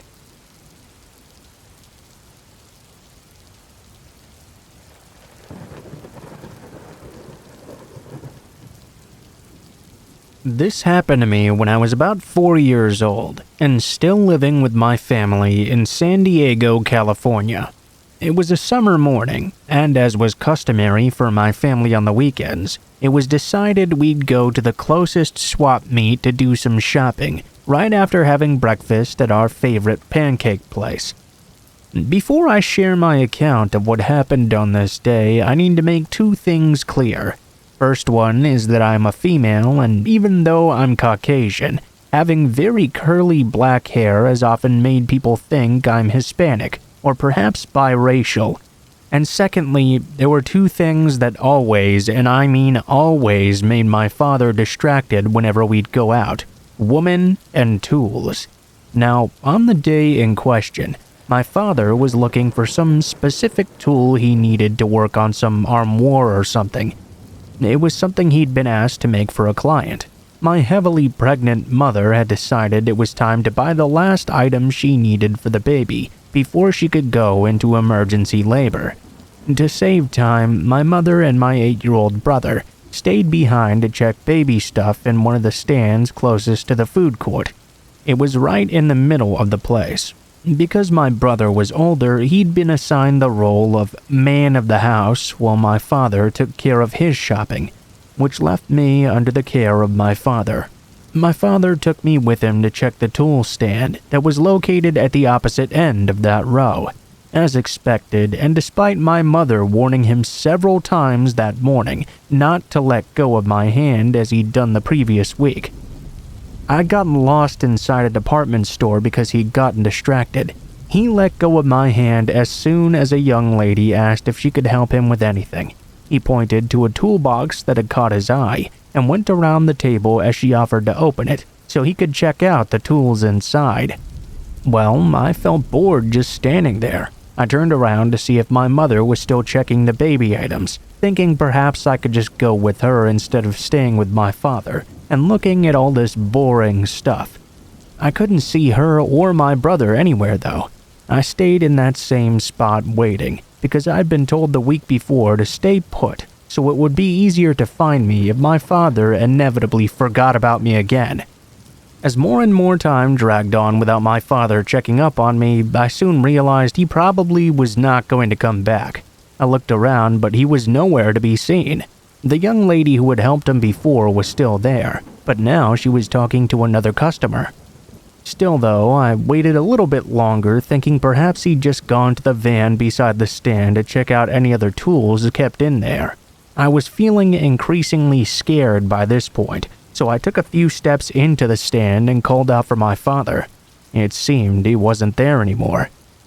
At this point, the only thing I could assume was that he'd forgotten all about me again and left me behind.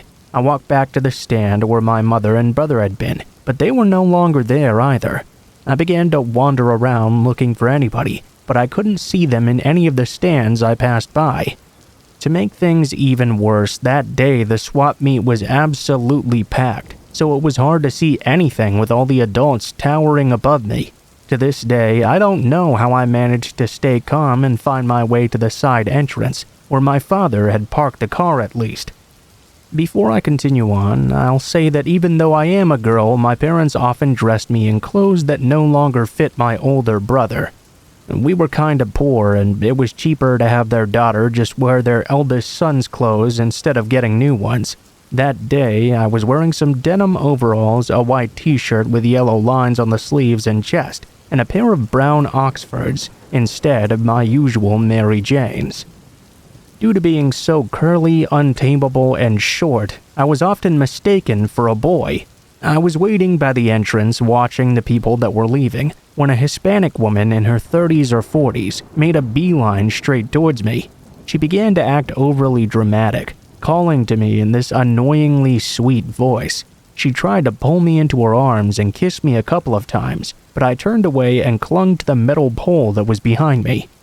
I've never really been a people person, so touchy-feely people always made me feel the most uneasy.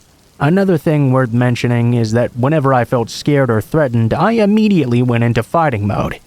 Of course, at that moment, I was feeling extremely scared by this woman's antics. I began to slap and push her away and screamed, "Don't touch me." to stop her from grabbing me or picking me up, as she was currently attempting to do. People stopped and stared, but did nothing to stop her or help me. She turned to them and told them in broken English that I was just throwing a fit, or something along those lines. Apparently, that was enough for everyone to just walk on by. At this point, I was sure no one would take the time to help me, which made me think I had to get out of this on my own. I began to act more aggressively, screaming louder to try and get any attention. The woman then yanked me away from the pole so hard my arms let go. She tried to pull me towards the parking lot. This is when I began to bite and kick, screaming for my mother and father as loudly as I could. This is when an elderly couple rushed up to me. "Darling, are you all right? What's the matter?" I told them this woman was not my mother, and she wanted to take me somewhere I did not want to go. The old man picked me up, as the old lady left to call security. The woman kept trying to pull me by my clothes and legs, but the man was much stronger than her. 2 younger men finally walked over and restrained the woman. I remember the old man wearing a cap with an eagle and flags on it, and I asked him what that meant. He began to tell me about it to distract me, while ignoring that crazy woman who was still screaming after me like a banshee. Mr. Ralph was telling me a story about all the medals he'd won during the war, when I heard my mother calling out for me, almost out of breath somewhere behind us. I saw her rushing over to us, dragging my brother along. Mr. Ralph put me down and explained the entire situation to her. It took my father even longer to show up, popping up out of nowhere white as a ghost when he saw the police officers talking to my mother and the elderly couple. My mother was of course furious and gave him quite an earful for being an irresponsible shit yet again. My parents thanked the couple and the officers for their help, and we left the swap meet immediately after.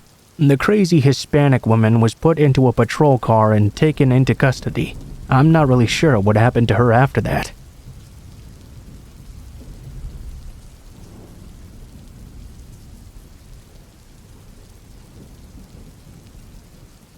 I'm a Canadian student, female and in my early 20s, studying in the UK. Currently, I'm traveling home to see my family. I typically fly out of Manchester, as it's simpler to get from northern UK where I'm living. I found a cheap flight though that leaves early tomorrow, or today I guess, that I couldn't pass up. The problem is, it takes quite a few hours to get to the airport from where I currently live. So I ended up having to take the train from downtown London to Gatwick Airport from 2 to 3 a.m. I mostly waited alone for an hour for my train to arrive, but about 20 minutes beforehand, a guy came in and sat down on a bench about 20 feet away from me. Immediately I could sense a bad vibe from him, but I figured, hey, there's security cameras all around. Plus, he was far enough away that I just kinda ignored him. The train arrived at 2 a.m., and the journey there takes just over an hour. As it pulled up, I had this urge to just walk away from this man and sit in a different compartment with more people. When I turned to walk away, though, he gestured as to help with my bags, and I ended up getting into the compartment that pulled up in front of us. There was only that man and one other in the compartment with me, neither one with luggage. That struck me as kind of odd for a train that only headed to the airport.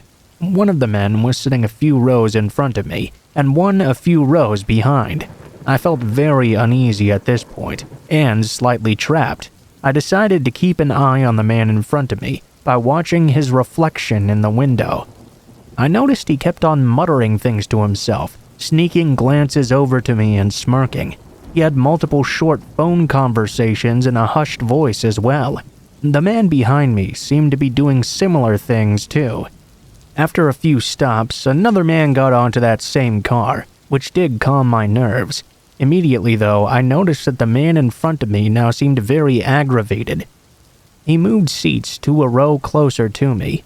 Now, within eye line, he pretended to read a book while staring at me intermittently over the top of it.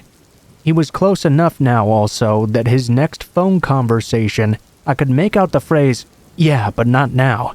There was one stop left before the airport, and the third man got up to get ready to exit. I can't explain the feeling of fear I felt, thinking I'd be left alone in this compartment with these 2 men. I fumbled with my keys to get them between my fingers. In the horrible case, I'd have to fight them off alone. The man in front of me got up again and moved behind me a row away from where the other man was sitting. I could hear a faint, "Yeah, let's go for it." At this point, I saw my opportunity, and I guess my body decided on flight rather than fight. I picked up all my bags and rushed out past the man who was also getting off and into the next compartment. Thankfully, there were a few people there and I was able to relax a bit. When we arrived at the airport, I tried to stay with the group getting off, as I knew the other two men would be exiting as well. Unfortunately, in my confusion finding the way to the terminal, the man from in front of me caught up with me. I veered off over by some station employees and dawdled there while I waited for the man to leave. He kept on looking over at me as he paced around back and forth before eventually leaving. I watched him travel up the escalator, staring at me the entire time he ascended. I waited for a minute and figured he must have given up by now, so I stepped onto the escalator as well. As soon as I reached the top, though, I saw the man standing there staring at me, waiting. I quickly shouted to another employee, asking if they would show me the way to the terminal. Thankfully, it was quite close by, and I was soon in the safety of the airport. Obviously, there's no way to know if I was just being paranoid since nothing happened, but I sincerely believe there's something just built into our genetics that lets us know we're in danger. I'm not typically a paranoid person, and I was not originally nervous about traveling there alone either. I was not scared or uneasy around any of the other people I encountered that night. Something about these two guys, though, told me I needed to get the fuck out of there fast, and I'd rather have overreacted in the end than ended up in a dangerous situation.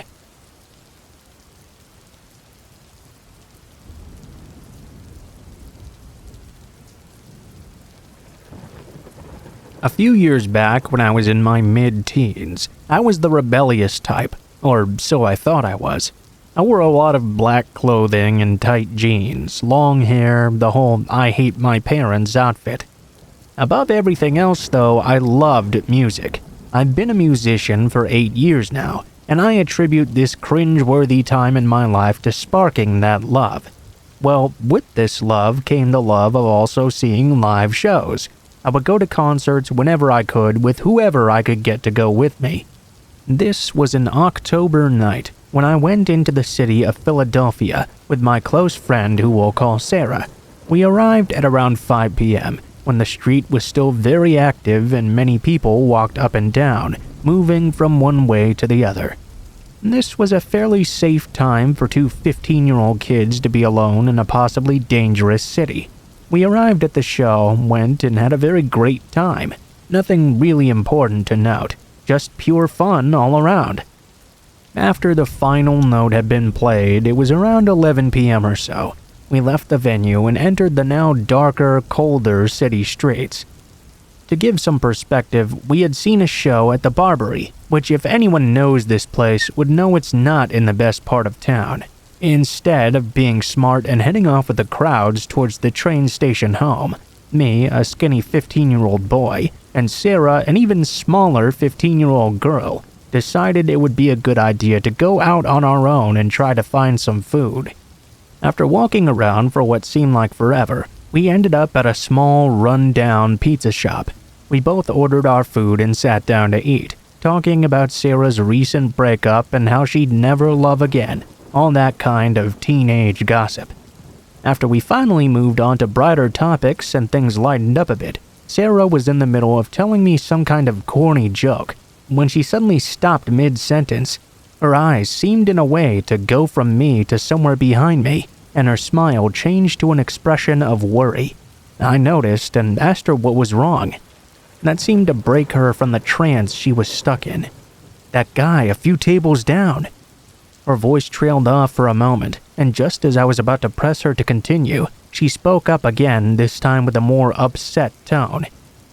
He's masturbating under the table and staring at me. For a short moment, I thought she was making a stupid joke, but seeing the look in her eyes, I could tell she was serious. "Alright, come on, let's go, now," I said. I wanted to get Sarah as far away from this guy as possible. We quickly threw away our trash and left, and walked swiftly down the now dark and empty city streets. After a block or so and no sign of that man trying to follow us, we relaxed a little bit, falling back into our normal conversation. The situation was fairly quickly forgotten. We had been talking about some form of high school drama or other, when Sarah suddenly stopped once more. She saw the man. He was 2 blocks up, and if the streets had not been so empty, we probably would have never taken notice of him. "That's him," she said, the fear welling up in her throat. It took me a second to realize the situation we now faced. There stood the man, much taller and larger than I thought he was back in that poorly illuminated pizza shop. He was just hitting his head against the wall, not hard enough to hurt it looked like, but enough to the point where it was making a noticeable noise. We stopped dead in our tracks and just stared at him, both of us trying to make sense of what we were seeing. This is when I started to hear what he was saying. He was muttering something unintelligible with a louder yell of some curses in between. "Look, I know this is freaky, but it's gonna be okay. We can go around the other side of the block and pass him by," I said, trying to restore some normality to this otherwise disturbing situation. Sarah was still noticeably scared, of course, but was somewhat calmed by the reality of this obvious route around. With this, we continued our walk toward the train station, which would take us to safety. At this point, I was fighting the thoughts in my head and trying to stay calm. You see, I was familiar with the response time for police in this part of Philadelphia. At this time of night, it was 30 minutes at best, which meant if we were actually in any danger, we were all on our own. We reached the end of the first block, and it was at this point I began to hear the man again, now much more clear. I could make out more of what he was saying. He was talking to himself in an angry tone, seemingly pissed off about messing something up. "I should have just done it," he kept repeating. At this point, we were beyond freaked out and just wanted to get home and remain undiscovered. Now, we were only a few feet away from him, but on the opposite side of the block when the man grew violent. He began to smash his head into the wall harder and yell louder, "I should have done it!" over and over again. Sarah, who now had tears welling in her eyes, let out the faintest scared yelp. The man stopped dead in his tracks, and everything grew silent. We heard the man turn and laugh ever so slightly, and then start running away. Thinking quickly, though, I realized he was not running away from us, but towards another route to go to the top of the block so he could cut us off. I grabbed Sarah by the wrist quite hard and pulled her behind me as fast as I could. This is when we heard him yell, "I won't hurt you if you let me fuck her."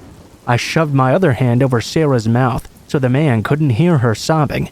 Thank God he turned the corner to the other side of the block, giving us just enough time to rush by. When the man realized we'd slipped past him, he became even more furious. He started searching frantically for us. Being city streets, there were not many good places to hide. I was not trying to stray from our path, because getting lost around here with this guy was not an option. So many things were going through my head as we ran. Who was this guy? How had he managed to follow us? And better yet, how had he managed to get ahead of us in the first place?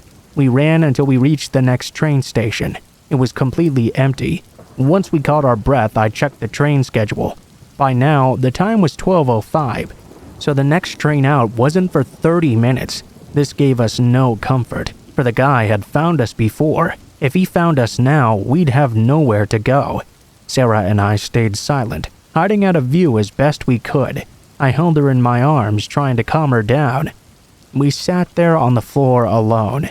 The silence turned every slight noise into the monster of a man we now hid from. Just as the train finally rolled into sight, I could see him, there, walking down the stairs to our platform. We stayed hidden as we saw him get on the train. Once we knew which car he was on, we ran a few cars down and sat slightly hidden. We had 4 stops to go. Each one, of course, gave us time to freak ourselves out even more, wondering if he'd seen us and if we would be followed off the train. At this time, as soon as I could get my connection, I called my dad, telling him he needed to get to the station as soon as he could, and I explained the whole situation. My father's a good man, so he understood and came right away. As the train pulled into the station, We booked it off and down the stairs to the bottom floor. This is when we heard the man again, now clearly chasing us down the stairs and gaining on us every moment. We'd just made it out the doors without being had by the man. When he saw my dad's car waiting, he took off the other way. We never filed any reports because there was nothing the police could actually do for us.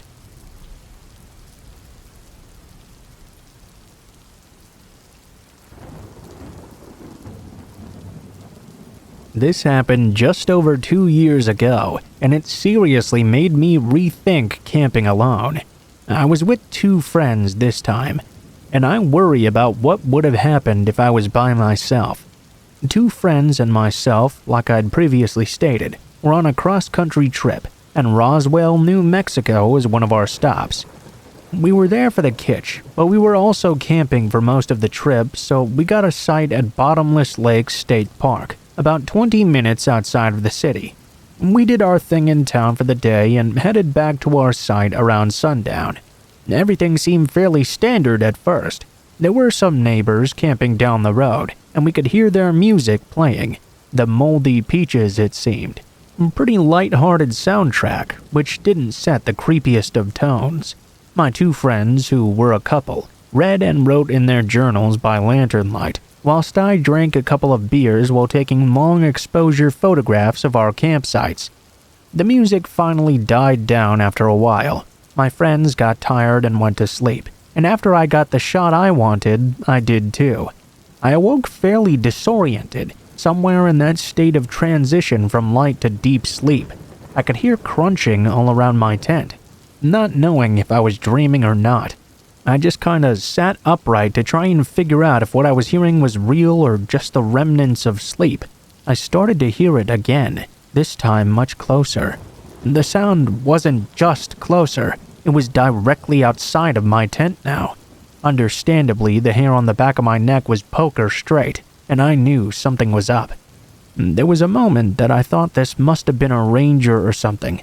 Who knows, maybe our registration had been messed up or we'd left the headlights on for the car or something.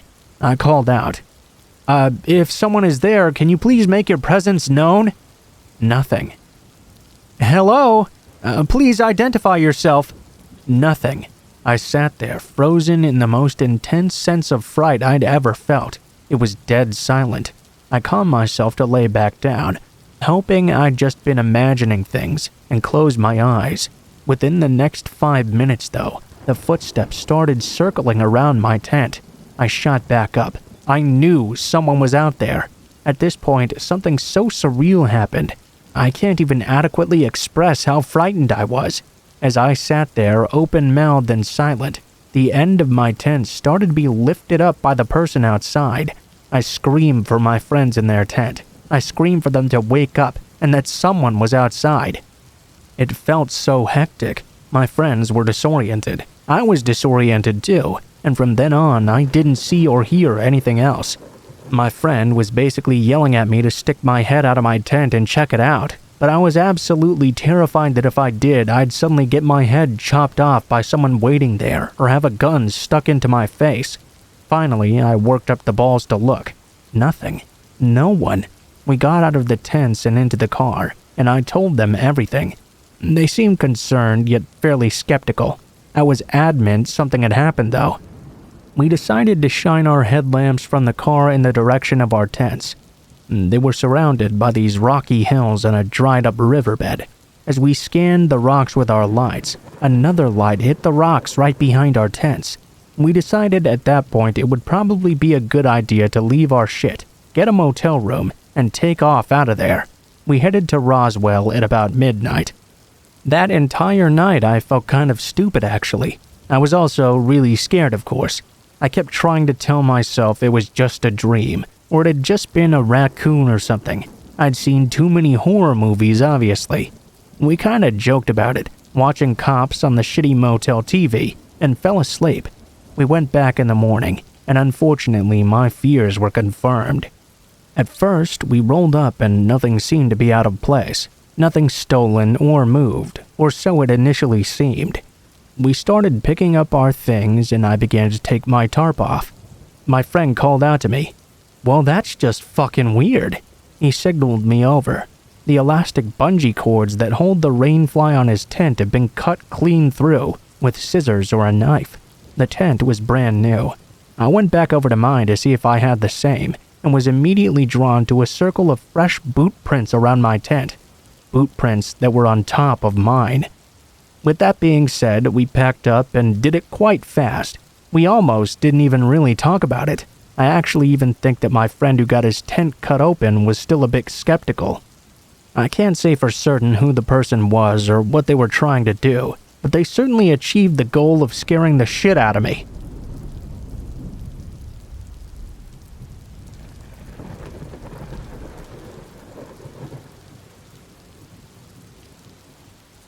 I live in a house that has an underground basement. It was the first house I'd ever rented that had one of these, actually. It was also one of those unfinished basements that was only accessible through a door in the back of the house. Except for going down there to check the fuse box every now and then, to reset the water heater or change the filter on the air conditioning unit. We never really went down there for any reason whatsoever. I live in a really poor neighborhood in a town that's basically right in the middle of nowhere. We have a lot of stray dogs and cats in the area, and we also tend to have a few homeless people in the town as well. I guess the good thing is that the faces you see in the homeless people tend to change a lot, so I guess that means no one really stays homeless for a really long time around here. I think the longest I've ever seen the same person around was only for about a year or so. There are some regular hangouts, like under a bridge or by a gas station, that seem to be where most of the homeless people congregated. Fortunately, most of them seem to be of a nice sort as well. I'd sometimes go out of my way to buy them something to eat or a pack of cigarettes to help them chill out. Since I interacted with them a lot, I knew when new people were coming in and when others would disappear as well. I never really got to know what happened to them when they'd left. But I always hoped it was because they'd found a home or someone to stay with or something. I have 2 roommates, one male and one female that I live with. We also have a couple of pets too. I know this is a whole lot of information right at the start, but it is important for how the story progresses. So, we've been in this house for about 3 years now, and it hasn't really been much of anything exciting happening. Even the storms around here are usually routinely boring. That all changed just a few months ago, though. We had this storm that rolled along that was unlike anything that had ever happened around here, and it was one that I will never forget. I remember waking up that morning, being confused because my clock said it was middle of the day, but it was still so dark out. Just as I looked outside, I saw a large strike of lightning flash across the sky, lighting the whole thing for just a moment. Well, after I got over being startled, I got up and walked over to my computer to check the weather for that day. I learned that we were supposed to be having thunderstorms all day long, and we were also on tornado watch as well. Fortunately, this was a weekend, so I didn't have to be at work. The storms were continuous throughout the entire day. I was very happy to not have to be out smack dab in the middle of them. As the day went further on, I was keeping an eye on the weather website and monitor to see whether the tornado watch was still ongoing. My roommates were not as fortunate as I was, though. They had to go to work in the evening and were gone long before it got dark out. This meant it was just me and the pets at home alone weathering the storm from now on. It was pretty late in the evening now and still pitch black outside. All of a sudden, out of nowhere, I heard this gigantic explosion, and immediately all of the electricity in the house went out. It wasn't just the electricity in our house, though. It was the electricity everywhere. All at once, every other building in the area seemed to lose their electricity. Even the street lights went out. The explosion I heard, I later found out, was one of the transformers blowing. Fortunately for me, I had been sitting at my desk and had my phone plugged into my computer. It was fully charged at this point, so I grabbed it to turn on the flashlight. The very moment the phone entered my hand, it started to buzz an emergency warning, Looking at the screen, I noticed that the tornado watch had now been upgraded to a full tornado warning, an advertisement to find shelter as soon as possible. I had never experienced a tornado before, but I knew the best thing to do was go into the basement. I had to go through the house first though, as quickly as possible to round all the pets up. Then I placed one in each arm, as I had to use the light from my phone to go outside and find my way around in the dark to the basement door. As anyone who's ever had cats can tell you, carrying them around in the rain is not the easiest of feats. By the time I got around to the door, the cats were really struggling with me. I put them down at the top of the basement stairs. They were already pretty worked up from the storm even before taking them out in the rain, so they just stayed at the top while I closed the door behind. I had to pick them up again and carry them down further into the actual basement. I felt that was safer at least than just standing in the stairwell. The basement had always been a really creepy place to begin with. It was even worse at this point, right in the middle of a storm with the tornado watch ongoing. Since it was unfinished, it led into the crawl space under the rest of the house. If there had been any lights on, I would have just barely been able to see a little way into that crawl space. As it was though, it was pitch black down here. The light from my phone flashlight was not particularly good. With no windows in this underground basement, and the tornado going on outside, it made the noises all the more frightening. There were all sorts of strange sounds outside that I just couldn't make head or tails of. The only thing I knew for sure was that the tornado emergency warning was now flashing over and over again on the face of my phone. I began to look around the basement, just for something to distract my attention. My two cats remained at my feet the entire time. Obviously, they were a bit scared of what was going on as well, and I had to do my best in order to keep them calm. The tornado had to be much scarier for them, because they didn't have any idea what was going on, or why we were all in the basement now. As I was flashing the light around looking for something to distract me, I caught a glimpse of something I never expected to see. I could have sworn I saw something moving in the crawl space of the house.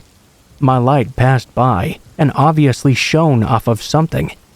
Startled, I brushed the light over once again and got the shock of my life when I saw someone in the crawl space of my house with me. There was only about 2 feet between the floor of the house and the ground of the crawl space. The person was crouched down on their stomach. When I shone the light back onto them, whoever it was began to move. I did the only thing I could think of. I grabbed my cats, and even though they were quite startled, I decided to try and get to the stairs. I ran as fast up the stairs as I could, and right out of that basement. It was hard with the cats clawing at me because they were so scared, but I could put up with some scratching if I could get into the house safely. I didn't know what to do. Should I stay in the basement to be safe from the tornado? Even with that person down there? I locked myself in the house with the cats and tried calling emergency services, but obviously I could not get through. With the tornado, they were very busy. All I could do was take the cats into my room and lock the 3 of us in the closet. I didn't come out until my roommates got home. We all 3 went down into the basement, with bats and knives in hand. We wanted to see if that person was still in our crawl space. It was scary as hell going down there in the complete darkness, knowing that there was somebody lurking. We had to shine the lights in all of the corners and behind the water heater, the furnace, everything down there, to see if the person was hiding. I'd never been more scared in my entire life. In the end, we didn't find that person. We shined our lights back into the crawl space, trying to see through all of the shadows, and we didn't find anyone there either. My roommates at first thought I hadn't really seen anyone, but I knew that I had. It wasn't until the next day that I got all the proof I needed. When the power had been restored and we had light once again, I went back down. I found all sorts of empty food containers and other signs someone had been living in our basement. It was not just in the crawl space either. Someone, likely a homeless person, had been living down there a long time. They must have fled sometime during the night before my roommates got back. I never found out who it was, but the levels of terrifying were quite high. Not just seeing the person in there, which was quite scary in and of itself, but also thinking of how long that person had been living in our basement without any of us knowing.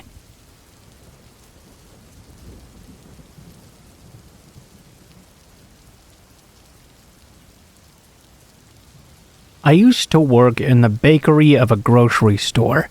The store closed at 10 p.m. every night and opened at 7 a.m. in the morning. I, though, had to get there at midnight in order to make sure all of the bread was made long before the store opened. This meant I had a key to get into the store and was often there for hours by myself. I was only 19 years old at that time. I hadn't had a lot of experience out in the workforce when this happened. I was the type of guy who liked to be up overnight though, so working in the bakery actually worked out very well for me. This happened on a summer's night. I had been sleeping and got up so I could leave my house at around 11 p.m.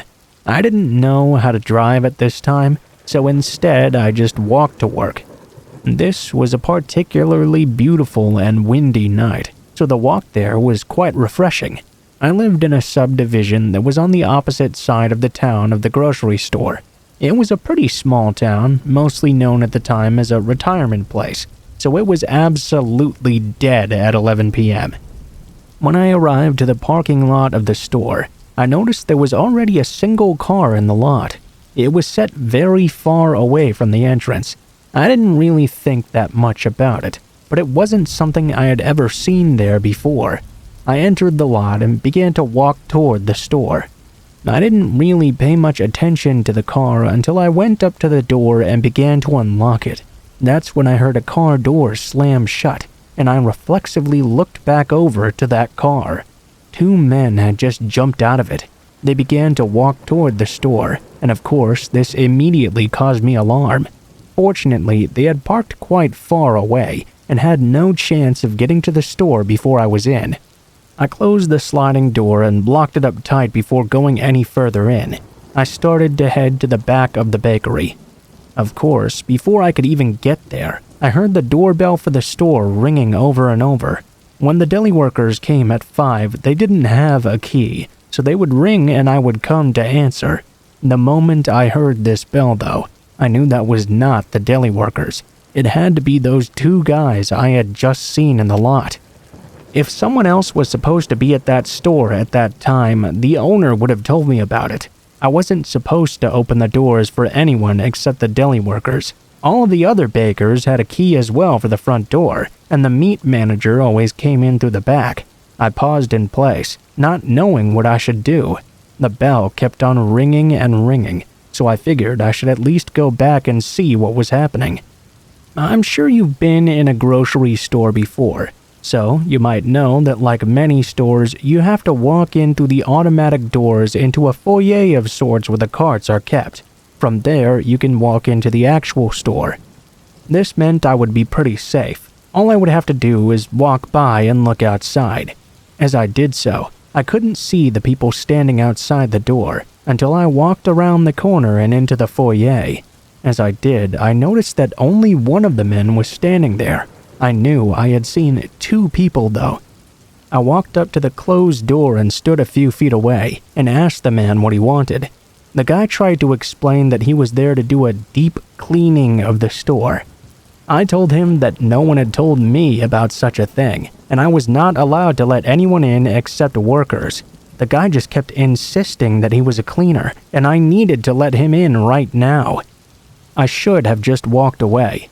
I was feeling a bit awkward though, so I took a step forward to ease my tension. As I did so, I just barely noticed that someone was standing off to the side, just barely out of sight from where I'd been. The one immediate thing I could tell about this person was that they were wearing a ski mask covering their face. At that point, I turned around. The man started yelling and began to pound on the door, saying I needed to let him in or else. I didn't though. I did the smart thing and called the police right away. Of course, that guy was lying about being a cleaner. The owner had never heard of the guy. I'm so glad I wasn't stupid enough to just open the door.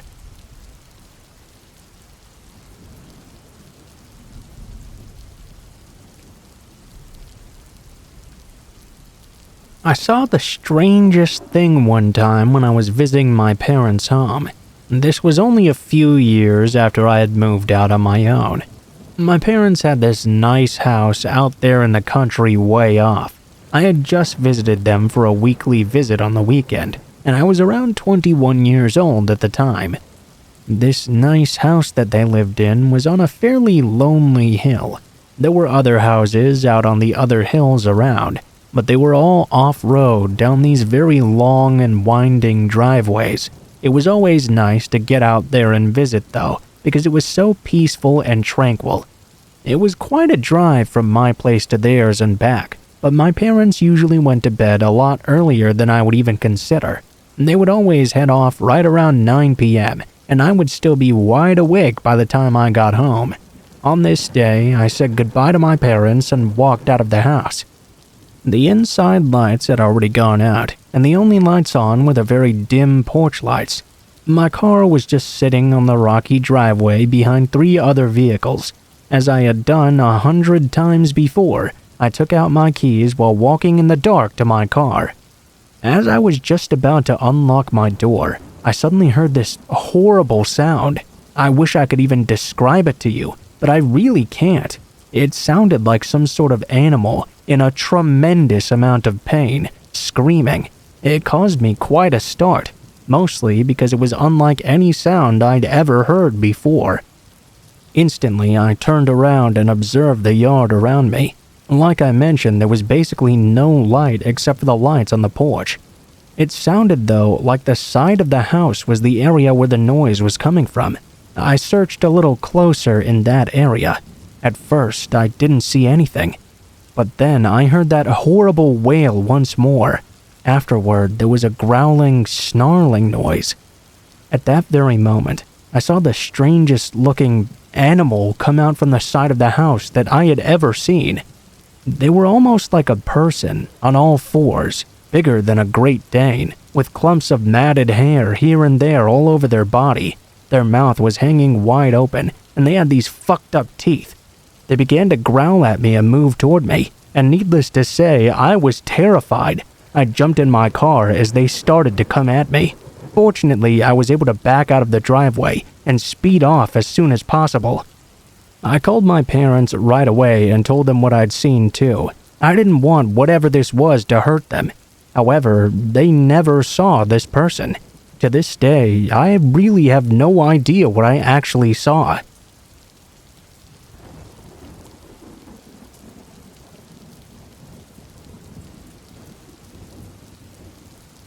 Many years ago, my friends and I were dumb new 21-year-olds, just barely navigating the bar scene in Philly, where we went to college.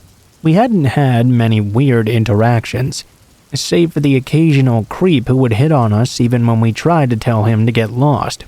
In July of that summer, though, we were really enjoying the outdoor cocktails at a bar in Old City when a girl came by.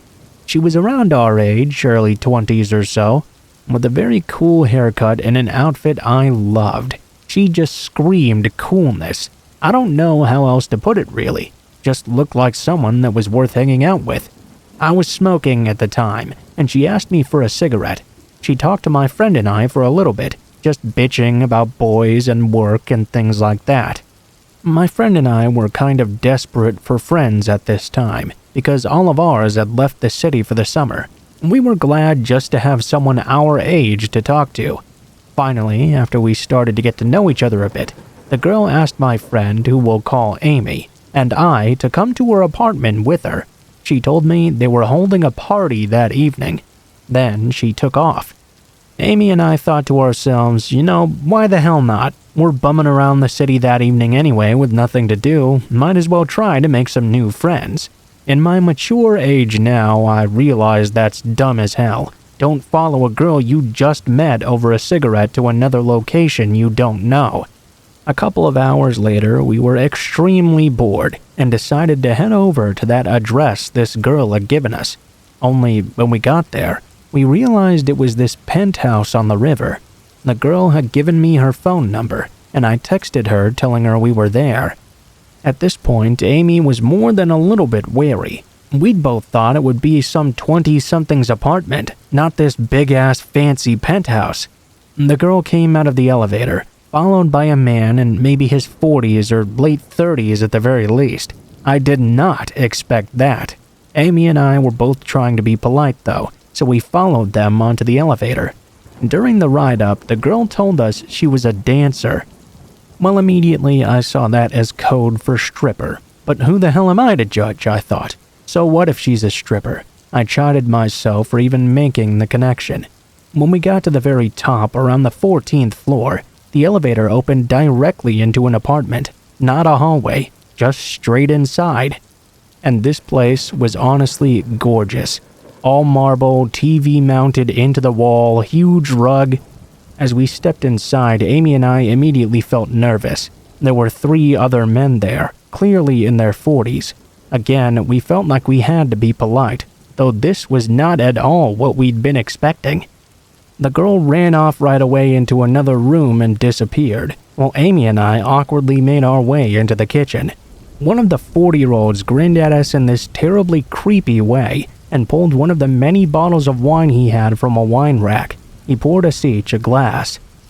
While he was doing this and trying to chat us up, the other 3 men kind of circled around us, staring.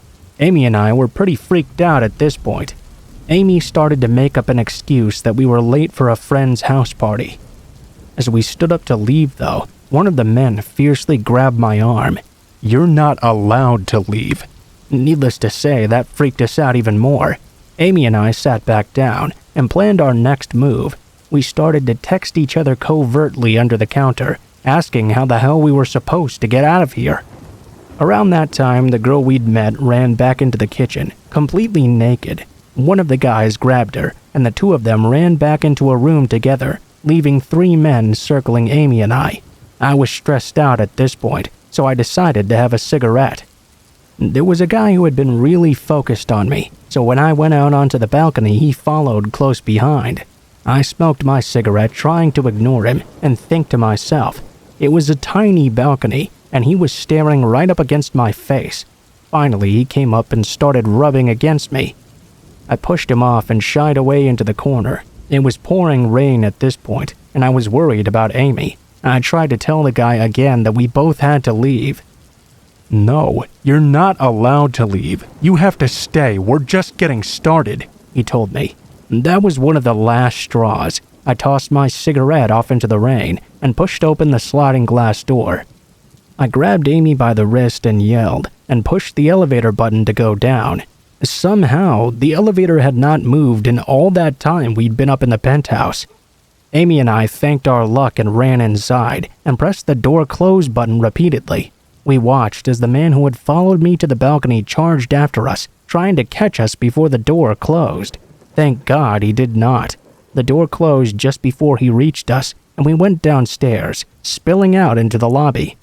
As I turned around, though, I saw by the lights and numbers above the door, the elevator going straight back up to floor 14.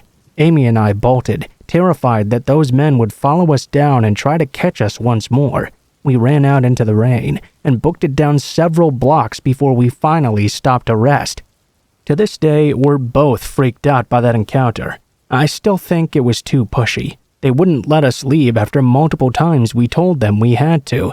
Amy agrees with me and has since told me that when I was on the balcony, the men beside her told her she was not allowed to leave, and if we did, we would regret it.